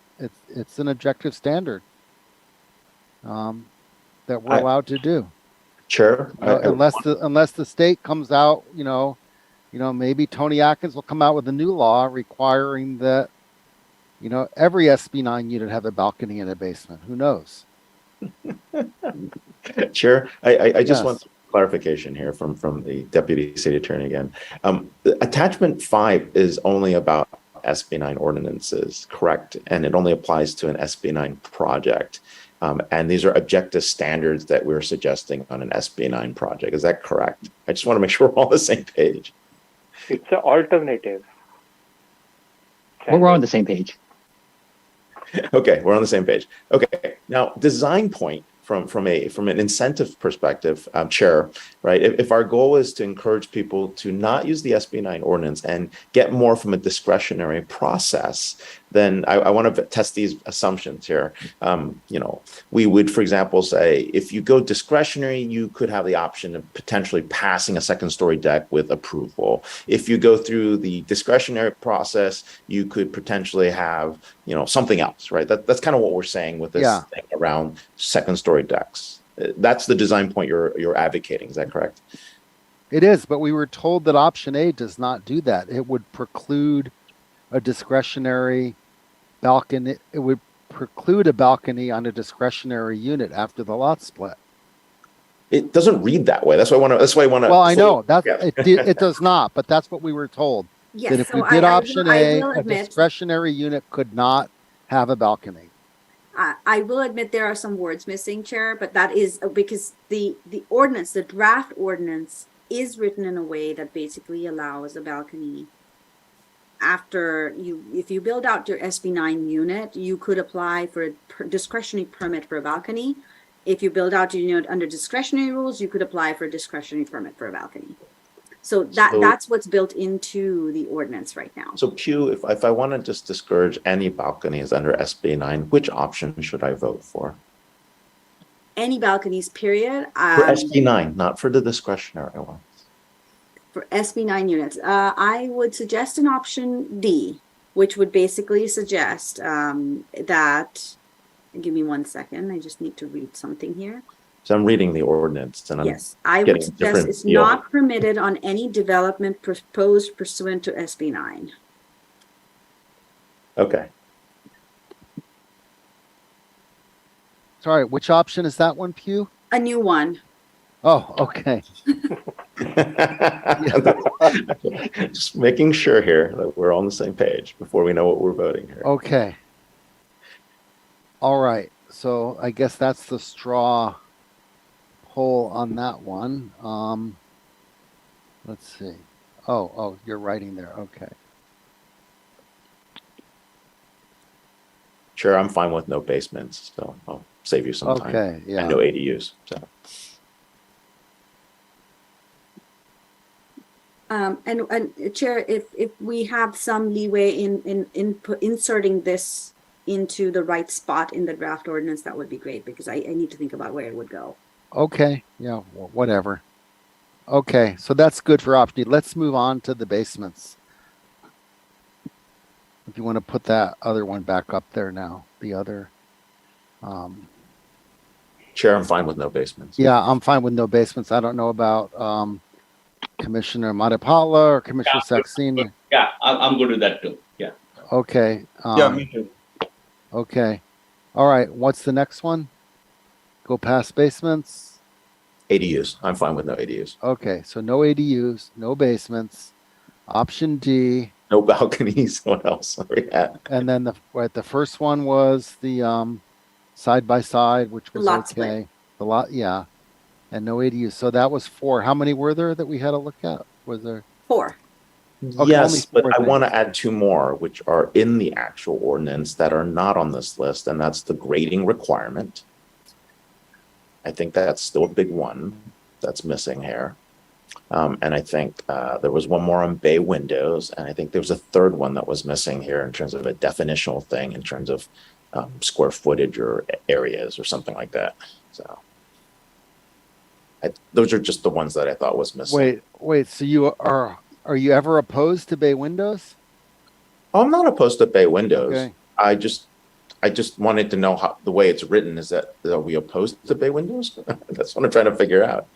So Yeah, I We're don't. absolutely not opposed to bay windows. Right. No prohibition on bay windows. Okay. The only thing that we require is that bay windows not be walkouts. That then it's no longer a window. Then it's an extension of the floor area, and that's the only thing that we're trying to clarify and put some clarity around, so that now these projections of actually floor don't get too close to the property line, and that's the Right. whole purpose. And so essentially, they're cantilevered windows that are not projections all the way down to the floor. That's a good point. but that was the beauty of the bay window. That's why I'm wondering if you've gotten rid of it. No. So that was never allowed. It's been never allowed in Cupertino. At least in the last 20 years, it has not been allowed. I've been here 17 of those 20. No. I Rancho homes sometimes do that because they were part of the county. The Oh, county so yes, it's part of the county potentially. And Yeah, Monte Vista was allowed. Okay. because they So were are you part talking of about the walkout bay windows? correct. Yes, So, Right. the walkout bay windows. But I mean, you could have them if it was counted as part of your floor area. couldn't correct. you? Yes. Yeah. So that is the point. We're just Yeah. making that clarification. Yes, you could have them just part of floor area. If you don't Okay. want them counted towards floor area, then you got to meet these other. Right. Okay. And are we okay with the grading? Because that was a big issue. That was the other topic here. The percentage, the 5 versus the 10, I think was what we were talking about. Yeah, personally, I was not okay with more than 10, but I was told that would, I think I'm Emmy not okay mentioned with the that. restriction. I'm not okay with that. That's why I wanted to bring Yeah. it up. It wasn't an option in our attachment 5. No. Right. I mean, what grade would you propose that it not be greater than? 7.21. No, I'm just kidding. I don't Yeah. know. No, I thought 10 I thought 5 was fine. Yeah, I mean, I thought 5 was fine actually. So You can't, I took a class that you can't have a freeway with more than an 8% grade. exactly. It's Otherwise, not you have the legal. truck It's problem not coming legal. down. Yeah. So, And you don't realize how much of a grade that actually is. People say, "Oh, it's 45%." No, it's really, a 10%. But, yeah, that's why I was concerned about that grade. Originally I thought 5% was good. Perhaps we can put that slide back up regarding the slope, and then staff can provide a recommendation, and then this commission can discuss it and decide how to change that. If you could put up your cut, the slide that showed the cut, so that it might be easier to understand. yeah, I like today's And if staff presentation. I mean, I think that was very helpful.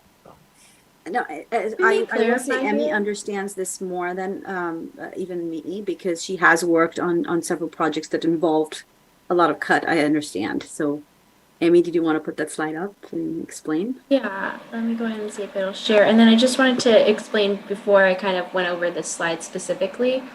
This grade change limitation is not saying that the resulting home will be on a 5% slope or a 10% slope or anything like that. It's strictly limiting how much we can cut into it or add fill to that lot on a 5% or 10% or more slope. I mean, can you tell us what it is if we add more fill or cut more? What Yeah, does that so mean? when we grade for a home, and I actually think I have a backup slide for this, so I'm going to quickly not share my screen and then share again here so we can have that up. But when we grade and we put in a building pad, we usually will level out the lot that we're on. And so when we cut into, let's say, a hillside, that's called just a cut. That's just pretty straightforward. Now, if we're on maybe a slope that's going downwards and we want to level it out the other way, we'll add extra dirt to it, and that's called our fill. And we need a retaining wall to do that as well, right?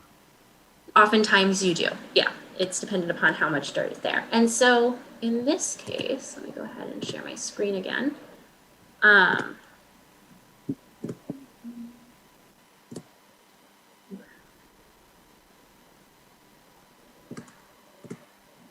All right, so here we have our urban lot split, and when we grade in, we are cutting, right, for our building pads. And if this is a 5% slope, in order to get the 20-foot deep building pad, we would be cutting in a whole foot down.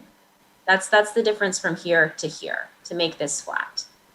So that's why we have the 5% as a 12-inch cut allowance or a 12-inch difference allowance to allow for a 20-foot deep garage. Okay, and then when we develop, and let's say, you know, this is going to also be leveled out, this is what we refer to as our split level design. So again, we're not going to allow them to do more than the 12-inch cut there or 12-inch fill there, but that's kind of where we got those numbers from. And so then when we say things like 5%, 10%, et cetera, they're based on how much we would need for really just a standard 20-foot deep garage or what we typically see for development. A little over 200 square feet garage, got it. Mm-hmm. Yeah, because otherwise, I mean, if you can't have a level pad for a garage, it's going to be really hard to park a car and to meet 80, you know, there's just other building codes that you need to meet. And so you need to have fairly a level garage. And so the 12 and the 24 really stems from what do you need to get across 20 feet. Yeah. Hey, Amy, so could you please put this in the context of, comment that one of the attendees made. I think his name is Nageshwara Vempati. He talked something about, the grading. So could you help connect the dots between what you're showing with just what his comments were? Yes, and I've worked with Nagesh before, and I know that he actually proposed a lot split where the 6-inch requirement that we had proposed originally, and that's what was included with the interim ordinance, really limited the potential for any lots that had grading, and I believe his lot was in an RHS zone, so it had a much more substantial slope, to even build a regular building pad. So in that context, what we would see is they would come in for the urban lot split, which is what it usually or originally applied to during our interim ordinance. And if they wanted to even build up their driveway and building pad to be limited to 6 inches, they'd be about here, and I hope you can see my mouse, just to cut in due to how steep the slopes are. Right, so they're not able to cut into here anymore, and they're not able to fill. So I think overall he ended up with maybe a few feet wide development, and that's all that we allowed based on that. So that's obviously very restrictive. And with that, I mean, keep going. Sorry. With that, what we would have to do again is to default on the state requirements for them to be allowed to grade an amount unknown. To allow for the 800 square foot units. Okay.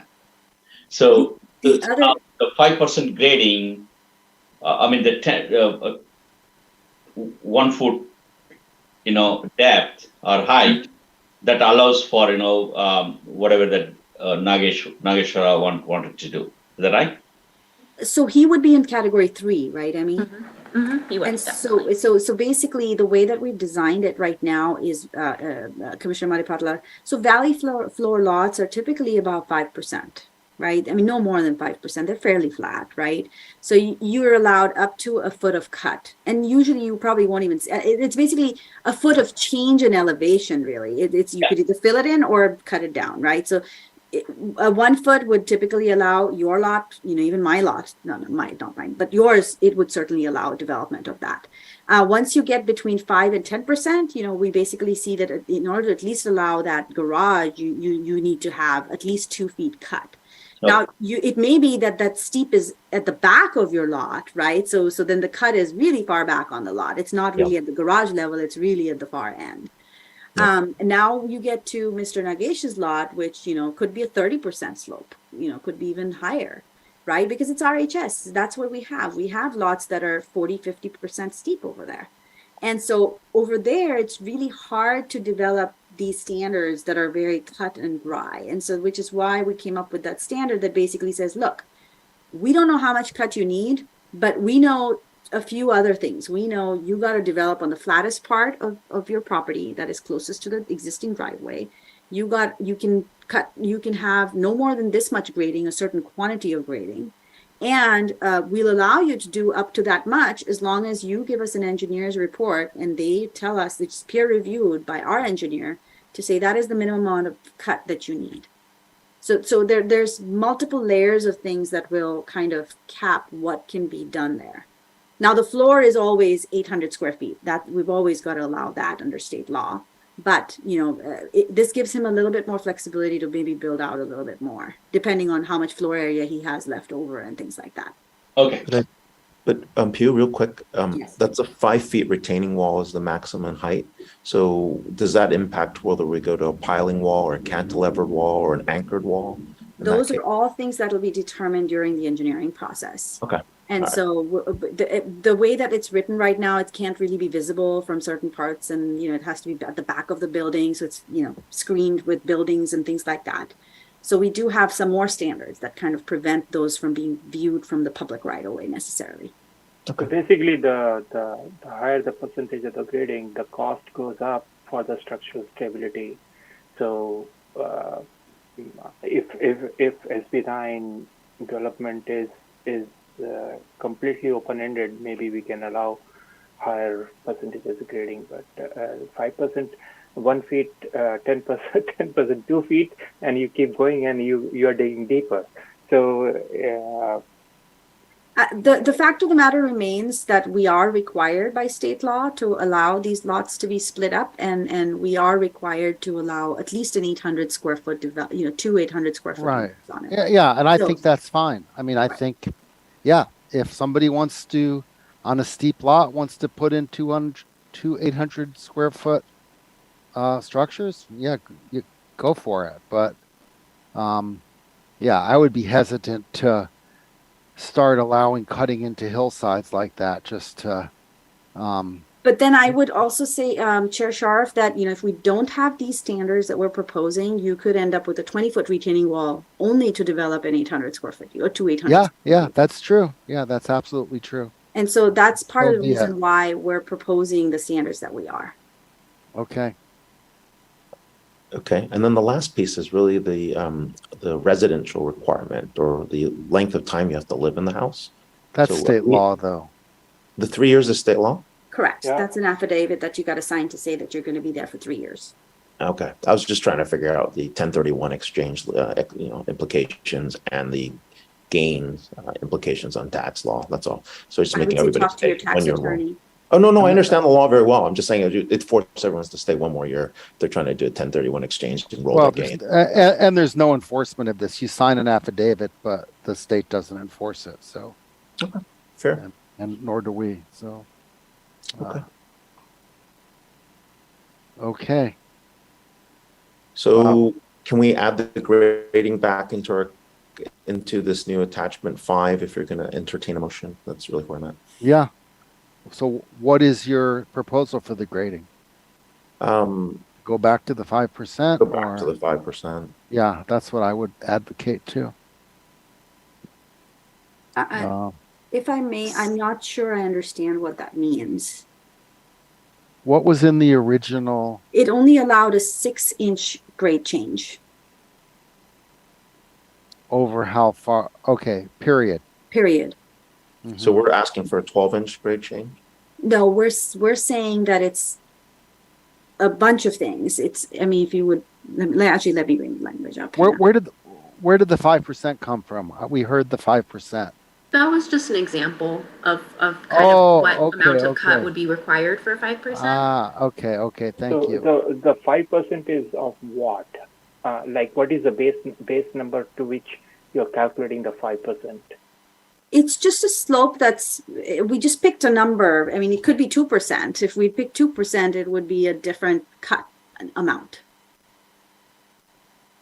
So, I mean, it reads, what does it read? Unless required by the city engineer to meet fire code, right? Grading activity on lots with an average slope of less than 5% should get you get a 12-inch cut. If it's between 5 and 10, you get a 24-inch cut. And 10% or more, you're going to have to figure it out by civil engineer. So you're giving a lot of flexibility on this one, is what you're saying. Correct. And then we're also adding in these things, which basically say that, it's the maximum amount that's necessary. We're saying that you got to do a split level design so your buildings don't become too tall, or that you have really tall crawl spaces. We're trying to balance the spoils on site so that we can, retain the dirt on site rather than hauling it off. And then the last thing that we're basically saying is the finished floor cannot be more than 36 inches above the finished grade, so that, you don't have very tall crawl spaces or, like a house on stilts, essentially. Now I can't put in the wine cellar I've always dreamed of. That's right. On I an paid so much for a Sb9 retaining wall. development, no. I paid so much on a retaining wall. I want a Okay, wine thank cellar. you, Ray. So, yeah, I mean, I'm fine with A, but not B and C. But anyway, that's my opinion. Perhaps you could take a straw vote on this, Chair, and then that sounds like the last item to discuss, and then you can have a Okay, so amend yeah, your motion. good idea. Yeah, so I would keep that part, section A, but not B and C. Not allow it. If somebody wants to do an 800 square foot unit, fine, they can do that. So if I can ask a clarifying question. So for lots that have a slope greater than 5%, you would say there's no grading allowed? Right. No, I mean, you can grade up to, you Or is can, it a maximum of 12-inch? right, the maximum. Okay, Yeah. I just want to be clear about. Yeah. Okay. Can I be clear too? If I'm not doing an SB9 project, it's discretionary. None of this matters. Is that correct? I just want to double check. If it's no, so on a lot split with Sb9, this matters because that's what you're limited to, even Correct. if it's a discretionary project. But if it's not an SB9 lot split, You can't do a non-SB9 Right. lot split in the hills. I mean, there are Right. very few lots that are left up there for subdivision. okay, got it. Okay, so how do the others feel? We're supposed to do a straw poll. I mean, I don't know how others feel about the So elevation. I don't know what we are doing straw poll on. What? What's the exact thing we're doing the straw poll on? Yeah. Can Oh. someone define? Yeah, Pew, can you put that slide back up with the A, B, and C?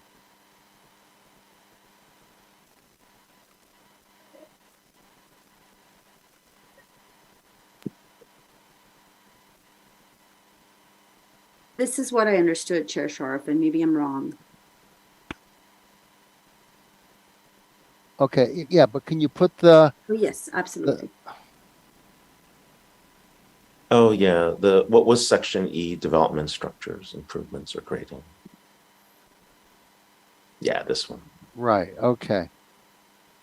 Right, so yeah, A is great. B and C, yeah. I mean, these are residential hillside lots. I mean, what we're doing with these huge amounts of excavation is, basically destroying the hillsides, which is not the goal here. And Okay. if yeah, So we are picking between A, B, C. no, we're not picking between them.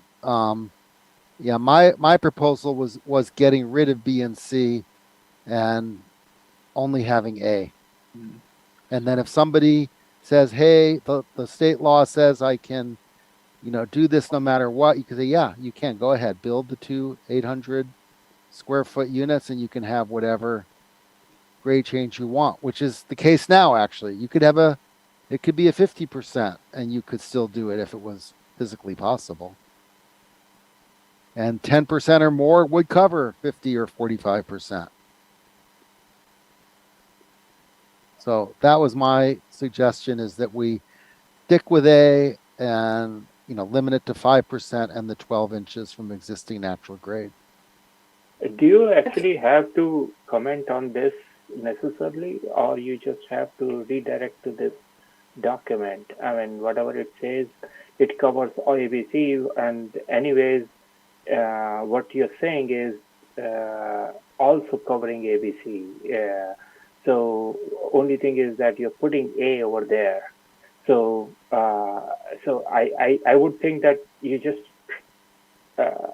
redirect for grading, just redirect to this document. Right. Yeah. If you all you have to do is cut that A sentence and put it and paste it in the other document you're writing. If I may again clarify, so that means if you are more than 5% slope, what do you? My question is, what is the standard? You If can't you're build more on than it. 5%. You can only build the 800 square feet. Okay.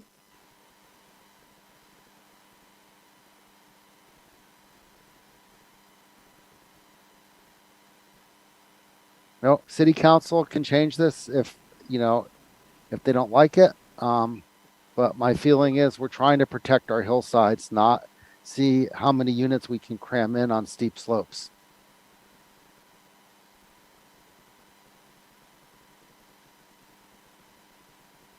You don't want the Griffith Observatory effect? Yeah, I've been down there.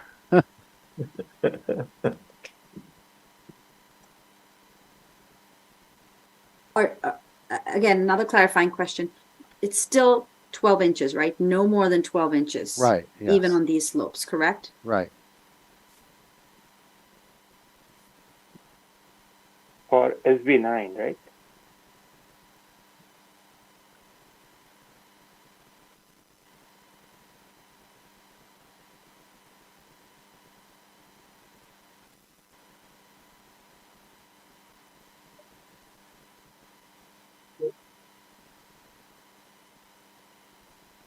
Now, this could still mean that people could stilt their homes essentially,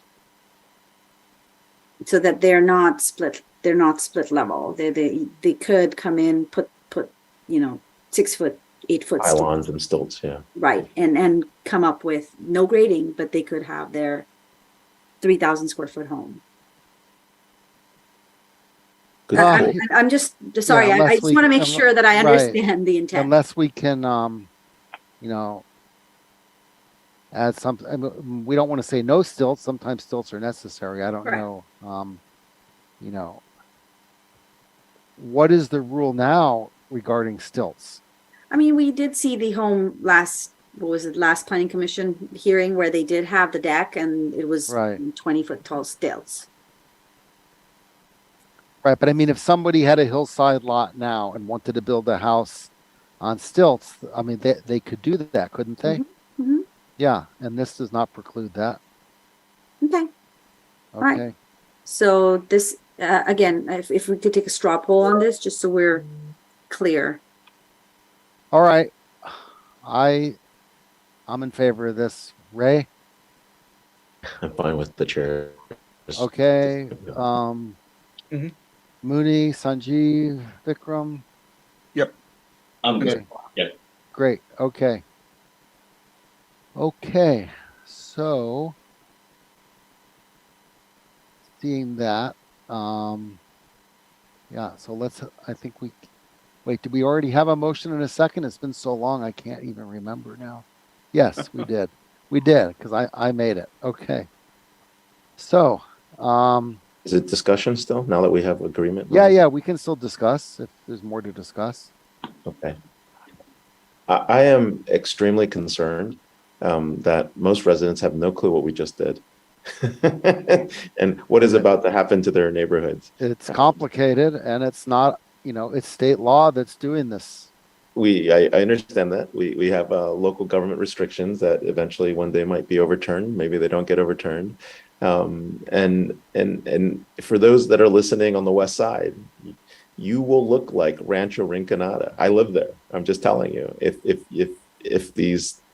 you encourage what you're doing here, right? And as a community, you probably should have that conversation because it's going to impact that side more than any other side of the city.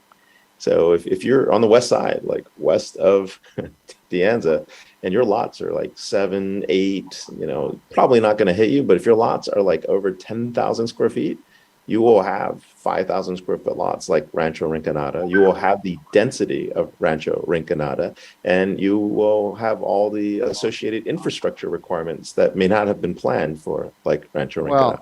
Well, you know, it's possible, but the reality is that most people will not want to do this. Why not? I've got a 3,000 square foot No, home. because they're not looking to maximize their revenue. They want. Why aren't they? I mean, I'm leaving. I'm retiring. I'm going to go. It's not people who will want to do; it's the investors. So every time investors sell, you're right. When a property goes up for sale, yes, an investor will come in and say, "I'm going to bid more for this because I'm going to do this." I mean, yeah. I mean, you do this to Saratoga, Montecito, all look like Sunnyvale. You know, I mean. So you're right. So the west side will look like Rancho, but keep in mind, Rancho will look like Bangalore. The Rancho will look like Bangalore. Yes. No, I was going to get there too, but I wasn't allowed to use those references. This is a great discussion, but can we move forward and? But I'll just say one thing. A follow up to what Ray had said. I think the city should actually, in some way, be aware of what we just did and what the city staff and the city council did, is to put some basic objective standards, which is pretty much the best we can do. And we also incorporated input from people when it came to flag lot. So given all what is happening in the world around us, with all the mandates coming from Sacramento, we and the Planning Commission, the city staff, and the city council is doing its best to provide some structure and objective standards. We can't stop Sacramento, but we can define some boundaries which at least the people in the city are able to participate in and propose. Okay. I'm not suggesting that we stop what's going on in Sacramento in any way that's obstruction. I just think it's really important to make sure that we get more community input before we pass these ordinances. And that's why I'm non-committal to what we're about to vote on, because I don't think people fully understand the implications. And back to your point, Chair Sharf, I mean, if I had a lot in Monte Vista today with 15,000 square foot with a 3,500 square foot home on it right now, my lot value just actually almost doubled, because that's true. I'm going to shut down that house. I'm going to raise it. I'm going to put another house. I'm going to maximize the other piece, right? And I mean, I'll use kinder words. Those people who don't really understand policy, who make policy, are going to make everything unaffordable, because people are going to come in and basically everything's going to double in price again. So I think people need to understand this before we make changes to the ordinance. I mean, as is, the interim ordinance to me is fine. I don't feel a need to make these changes, but I do feel a need to communicate to our residents to understand the implications, and that's where I'm at. Yeah, I mean, it's true. A lot of these laws are sold as, quote, affordable housing when, the reality is they end up making housing more expensive. But, we have to comply with state law, and I understand. I just think we don't have to rush to make the changes to the ordinance. Yeah. That's all. I'm saying the existing ordinances are fine as they are, and I'm happy to vote no until we give people more time. So that's where I'm at. I think this will be debated in city council, right? This is a reference from the city council. So whatever you say is not going to happen. I mean, it will be further diced and... But they may take our advice. They may not. I mean, on the site selection, two city council members listening in right now, right? On site selection, they mostly took our advice. They made some changes, and that's their right. But we did the bulk of the work, and they accepted most of it. And they may accept this. They may change it. I saw Councilwoman Hung Wei on the call and Councilwoman Kitty Moore were both on the call. I think it's important that they tell their constituents what are about to happen if with these changes on the ordinances. So they'll have implications for their re-election in 2 years. Oh, okay, let's not go into that. Okay, so Pew, if you can put that back on your screen, the proposals that you had written down. Okay. All right, so I'll make a motion. I have a question. Oh, we already made the motion. now you already have an active motion. Modifying the motion. Okay. What is it, Mooney?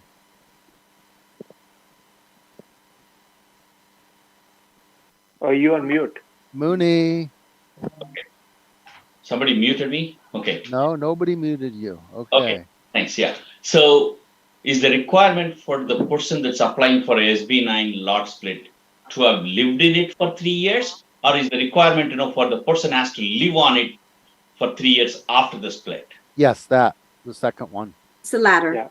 The latter, not the former. Right. Yeah. And then an unenforceable affidavit, like something could change, you moved your job, they can't really enforce it. Like, Yeah. Okay. So that means, the theory that, an investor can buy it and, split it and, and pretend living there, but not live there. Yes, that is state law. Yes. Okay. Thanks. Chair Scharf, if I may, Yes. you do have to make the amendments to your Okay. motion. Okay. the 5 So amendments are. I propose the following amendments to the motion I made earlier, that per staff recommendation, we allow flag lots as specified, balconies are not permitted with any development pursuant to SB9 ministerial units. Basements are not allowed. ADUs are not allowed.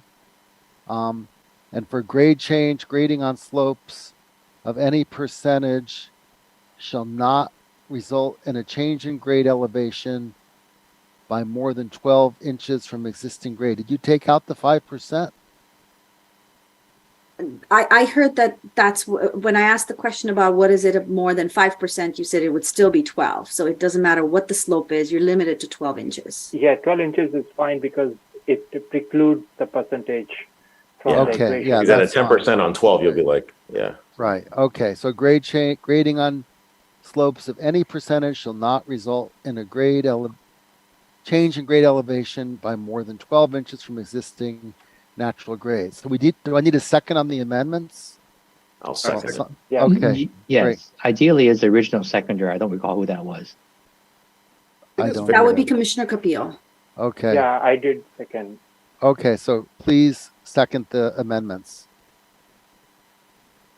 Okay. Commissioner Capil, did you second the amendments? Yes. Okay, great. Okay. So I guess we are ready for a roll call on this. Commissioner Capil, Yes.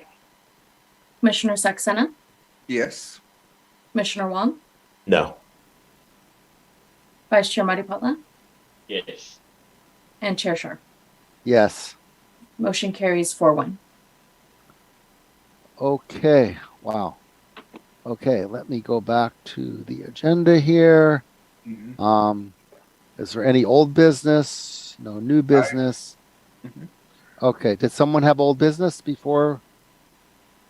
Again, I'm not fully familiar where this belongs to, but I wanted to get an official update from the staff on where the work item on the school generation ratios for different kind of housing units is at.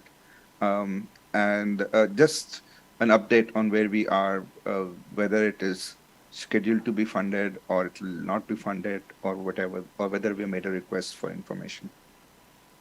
I'll defer to the senior assistant city attorney on if I can answer that question really quick. Michael, you're on mute. Oh, please do. Okay. So we have contacted the school district. Actually, we contacted the school district now. It's been at least a year. They actually were not able to give us that data and were unable to come and present related to that data. So that is something that we do not have any information on, sir. So it's not something that we can bring to the planning commission. Do we have any official do we have communication which you can share with us? I believe there are some emails, and I can talk to John Martir. I think he was the one who was communicating with school district, but I'm happy to have him see if we have any emails. But I do know that we've made phone calls as well. Okay. Well, I mean, can the staff do something like that, or you just don't have the resources? We just don't have the data, sir. Okay. Right, I know. Can you gather the data? No. We wouldn't have any school generation data. Okay. All right. Yeah, I think well, it will probably require some Yeah. more IT work. Okay. So. yeah. Well, let's see what happens. After November, we may be able to move forward with that. I don't know if this is old business or not, but This is regarding 5G, and if anyone saw what recently transpired in Los Altos with them winning their lawsuit. So we may, can we bring back, does staff have the resources to do anything regarding the 5G towers and the discretionary approval? So that is under the, I believe the Department of Public Works is working on something related to the 5G ordinance, and Okay. it is not something that the planning division is working on. Okay, so hopefully they will be made aware of what happened in Los Altos earlier this week, I believe. Yeah, I ask, that it's given the amount of concern that we heard from our residents, I make it a requirement that it be looked at not just if the staff has time kind of a thing, right? Okay. It needs to be prioritized. Okay. All right. Any new business? I have one comment on the old business. Okay. So I'm kind of curious, what's happening with that, the gates of heaven, the crypt issue that we left hanging, right? I would like to get closure on this because. Okay. Yeah, Michael, can you weigh in on that? Yeah, that item is coming back for the commission, I believe, on the 25th. And okay. I believe the chair is going to reopen the hearing, and you guys will take evidence, make findings, and then make a decision. So 2 weeks from now, it's coming to this. It's going to be on the agenda. Yes. I'll defer to the planning manager to confirm that. Okay. No, I would like to get closure on that because to me, that's unfinished business. Yeah. Too bad, we left it open. I'd like right. to get Right. So Pew, can we bring that back in 2 weeks? It is my understanding that at this point we're aiming for that. I know that there was a conversation with the applicant to, but I'm not sure whether they wish to withdraw their application or not. But all of that aside, this may be coming to a hearing at the next meeting. Okay. Okay. If the applicant wants to go and appeal further, that's their business. I want us to close the business that we were on. Right. Correct. I was suggesting we can reopen the hearing without the applicant doing anything. Exactly. So let's just do it. Michael, if they withdrew their application, would we be able to bring them back? Yeah, if they made an application, this body took no action, and so the application failed. And the intent was to bring it back in 2 weeks. But if in the meantime the applicant withdraws their application, there's no action for this body to take. Right. So if they don't withdraw it, we will bring it back in 2 weeks. Okay. Right. Okay. That is our hope at this time. If anything changes, I will let you know. Yeah. Assuming they don't withdraw, I guess that's the right. Okay. Okay. We're on any new business. Oh, sorry, I had old business related to 5G. Okay, go ahead. Sorry about that. So I had an interchange with our city attorney about this, and I was told that planning had no jurisdiction over this because it was a public works matter. And I just wanted to bring that attention. Over what? I'm sorry. Over the 5G towers, because they're in a public right of way. And I challenge that assertion, though I find our city attorney very competent, but I challenge that assertion because other cities and other municipalities have done that in terms of the aesthetics of the 5G towers, even if they're in a public right of way. We are in a unique situation in the city where the Public Works Department does not have oversight by commission and many times comes to us for that oversight. And so I encourage the city council members to resolve this issue because we have dragged this issue for way too long. And I have no idea why it keeps getting dragged out. And in the process, hundreds of residents are being impacted by the towers. And it's a stealth approval process, as you remember, where they just do a few permits, they rush them through and they put them up. And I sincerely hope, and I'm not making an accusation here, I'm just making a suggestion.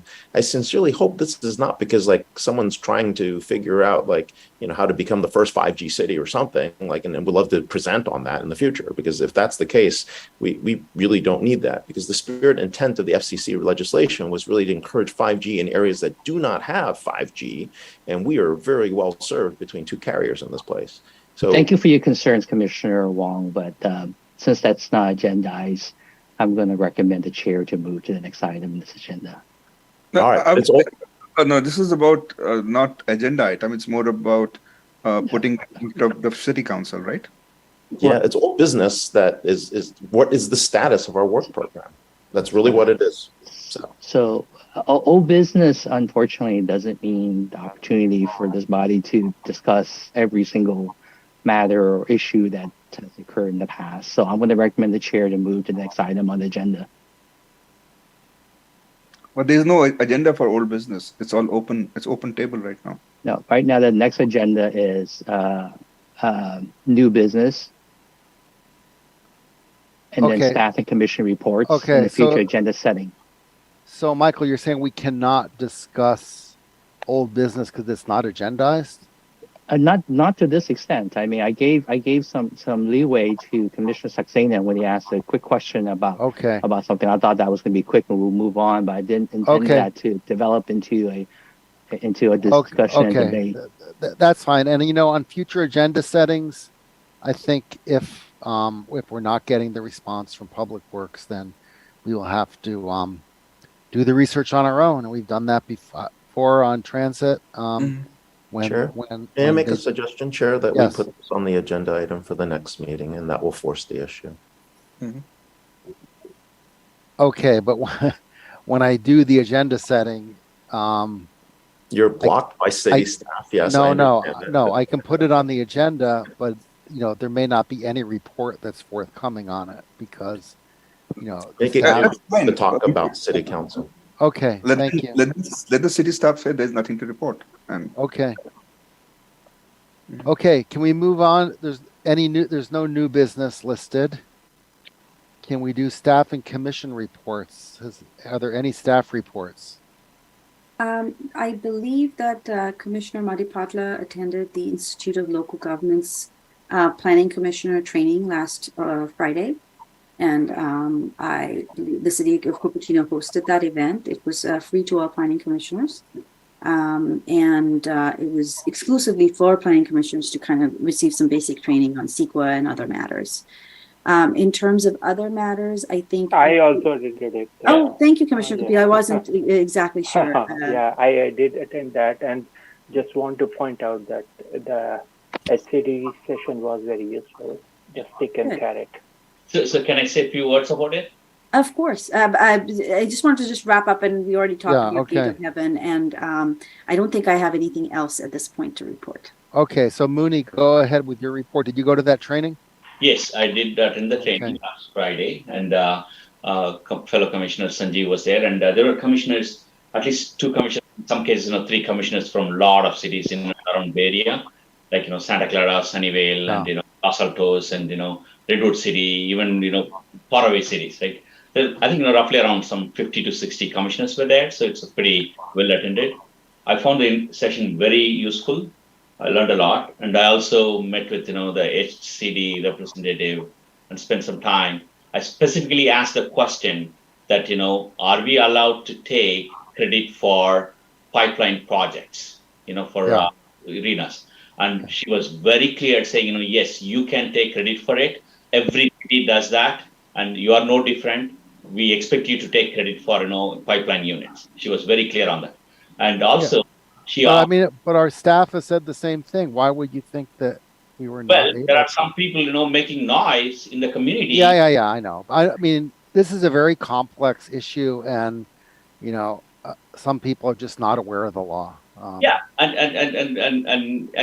they think they know, and they're spreading the false information. So I want to clarify, for the public's benefit in this public forum that I asked the HCD person.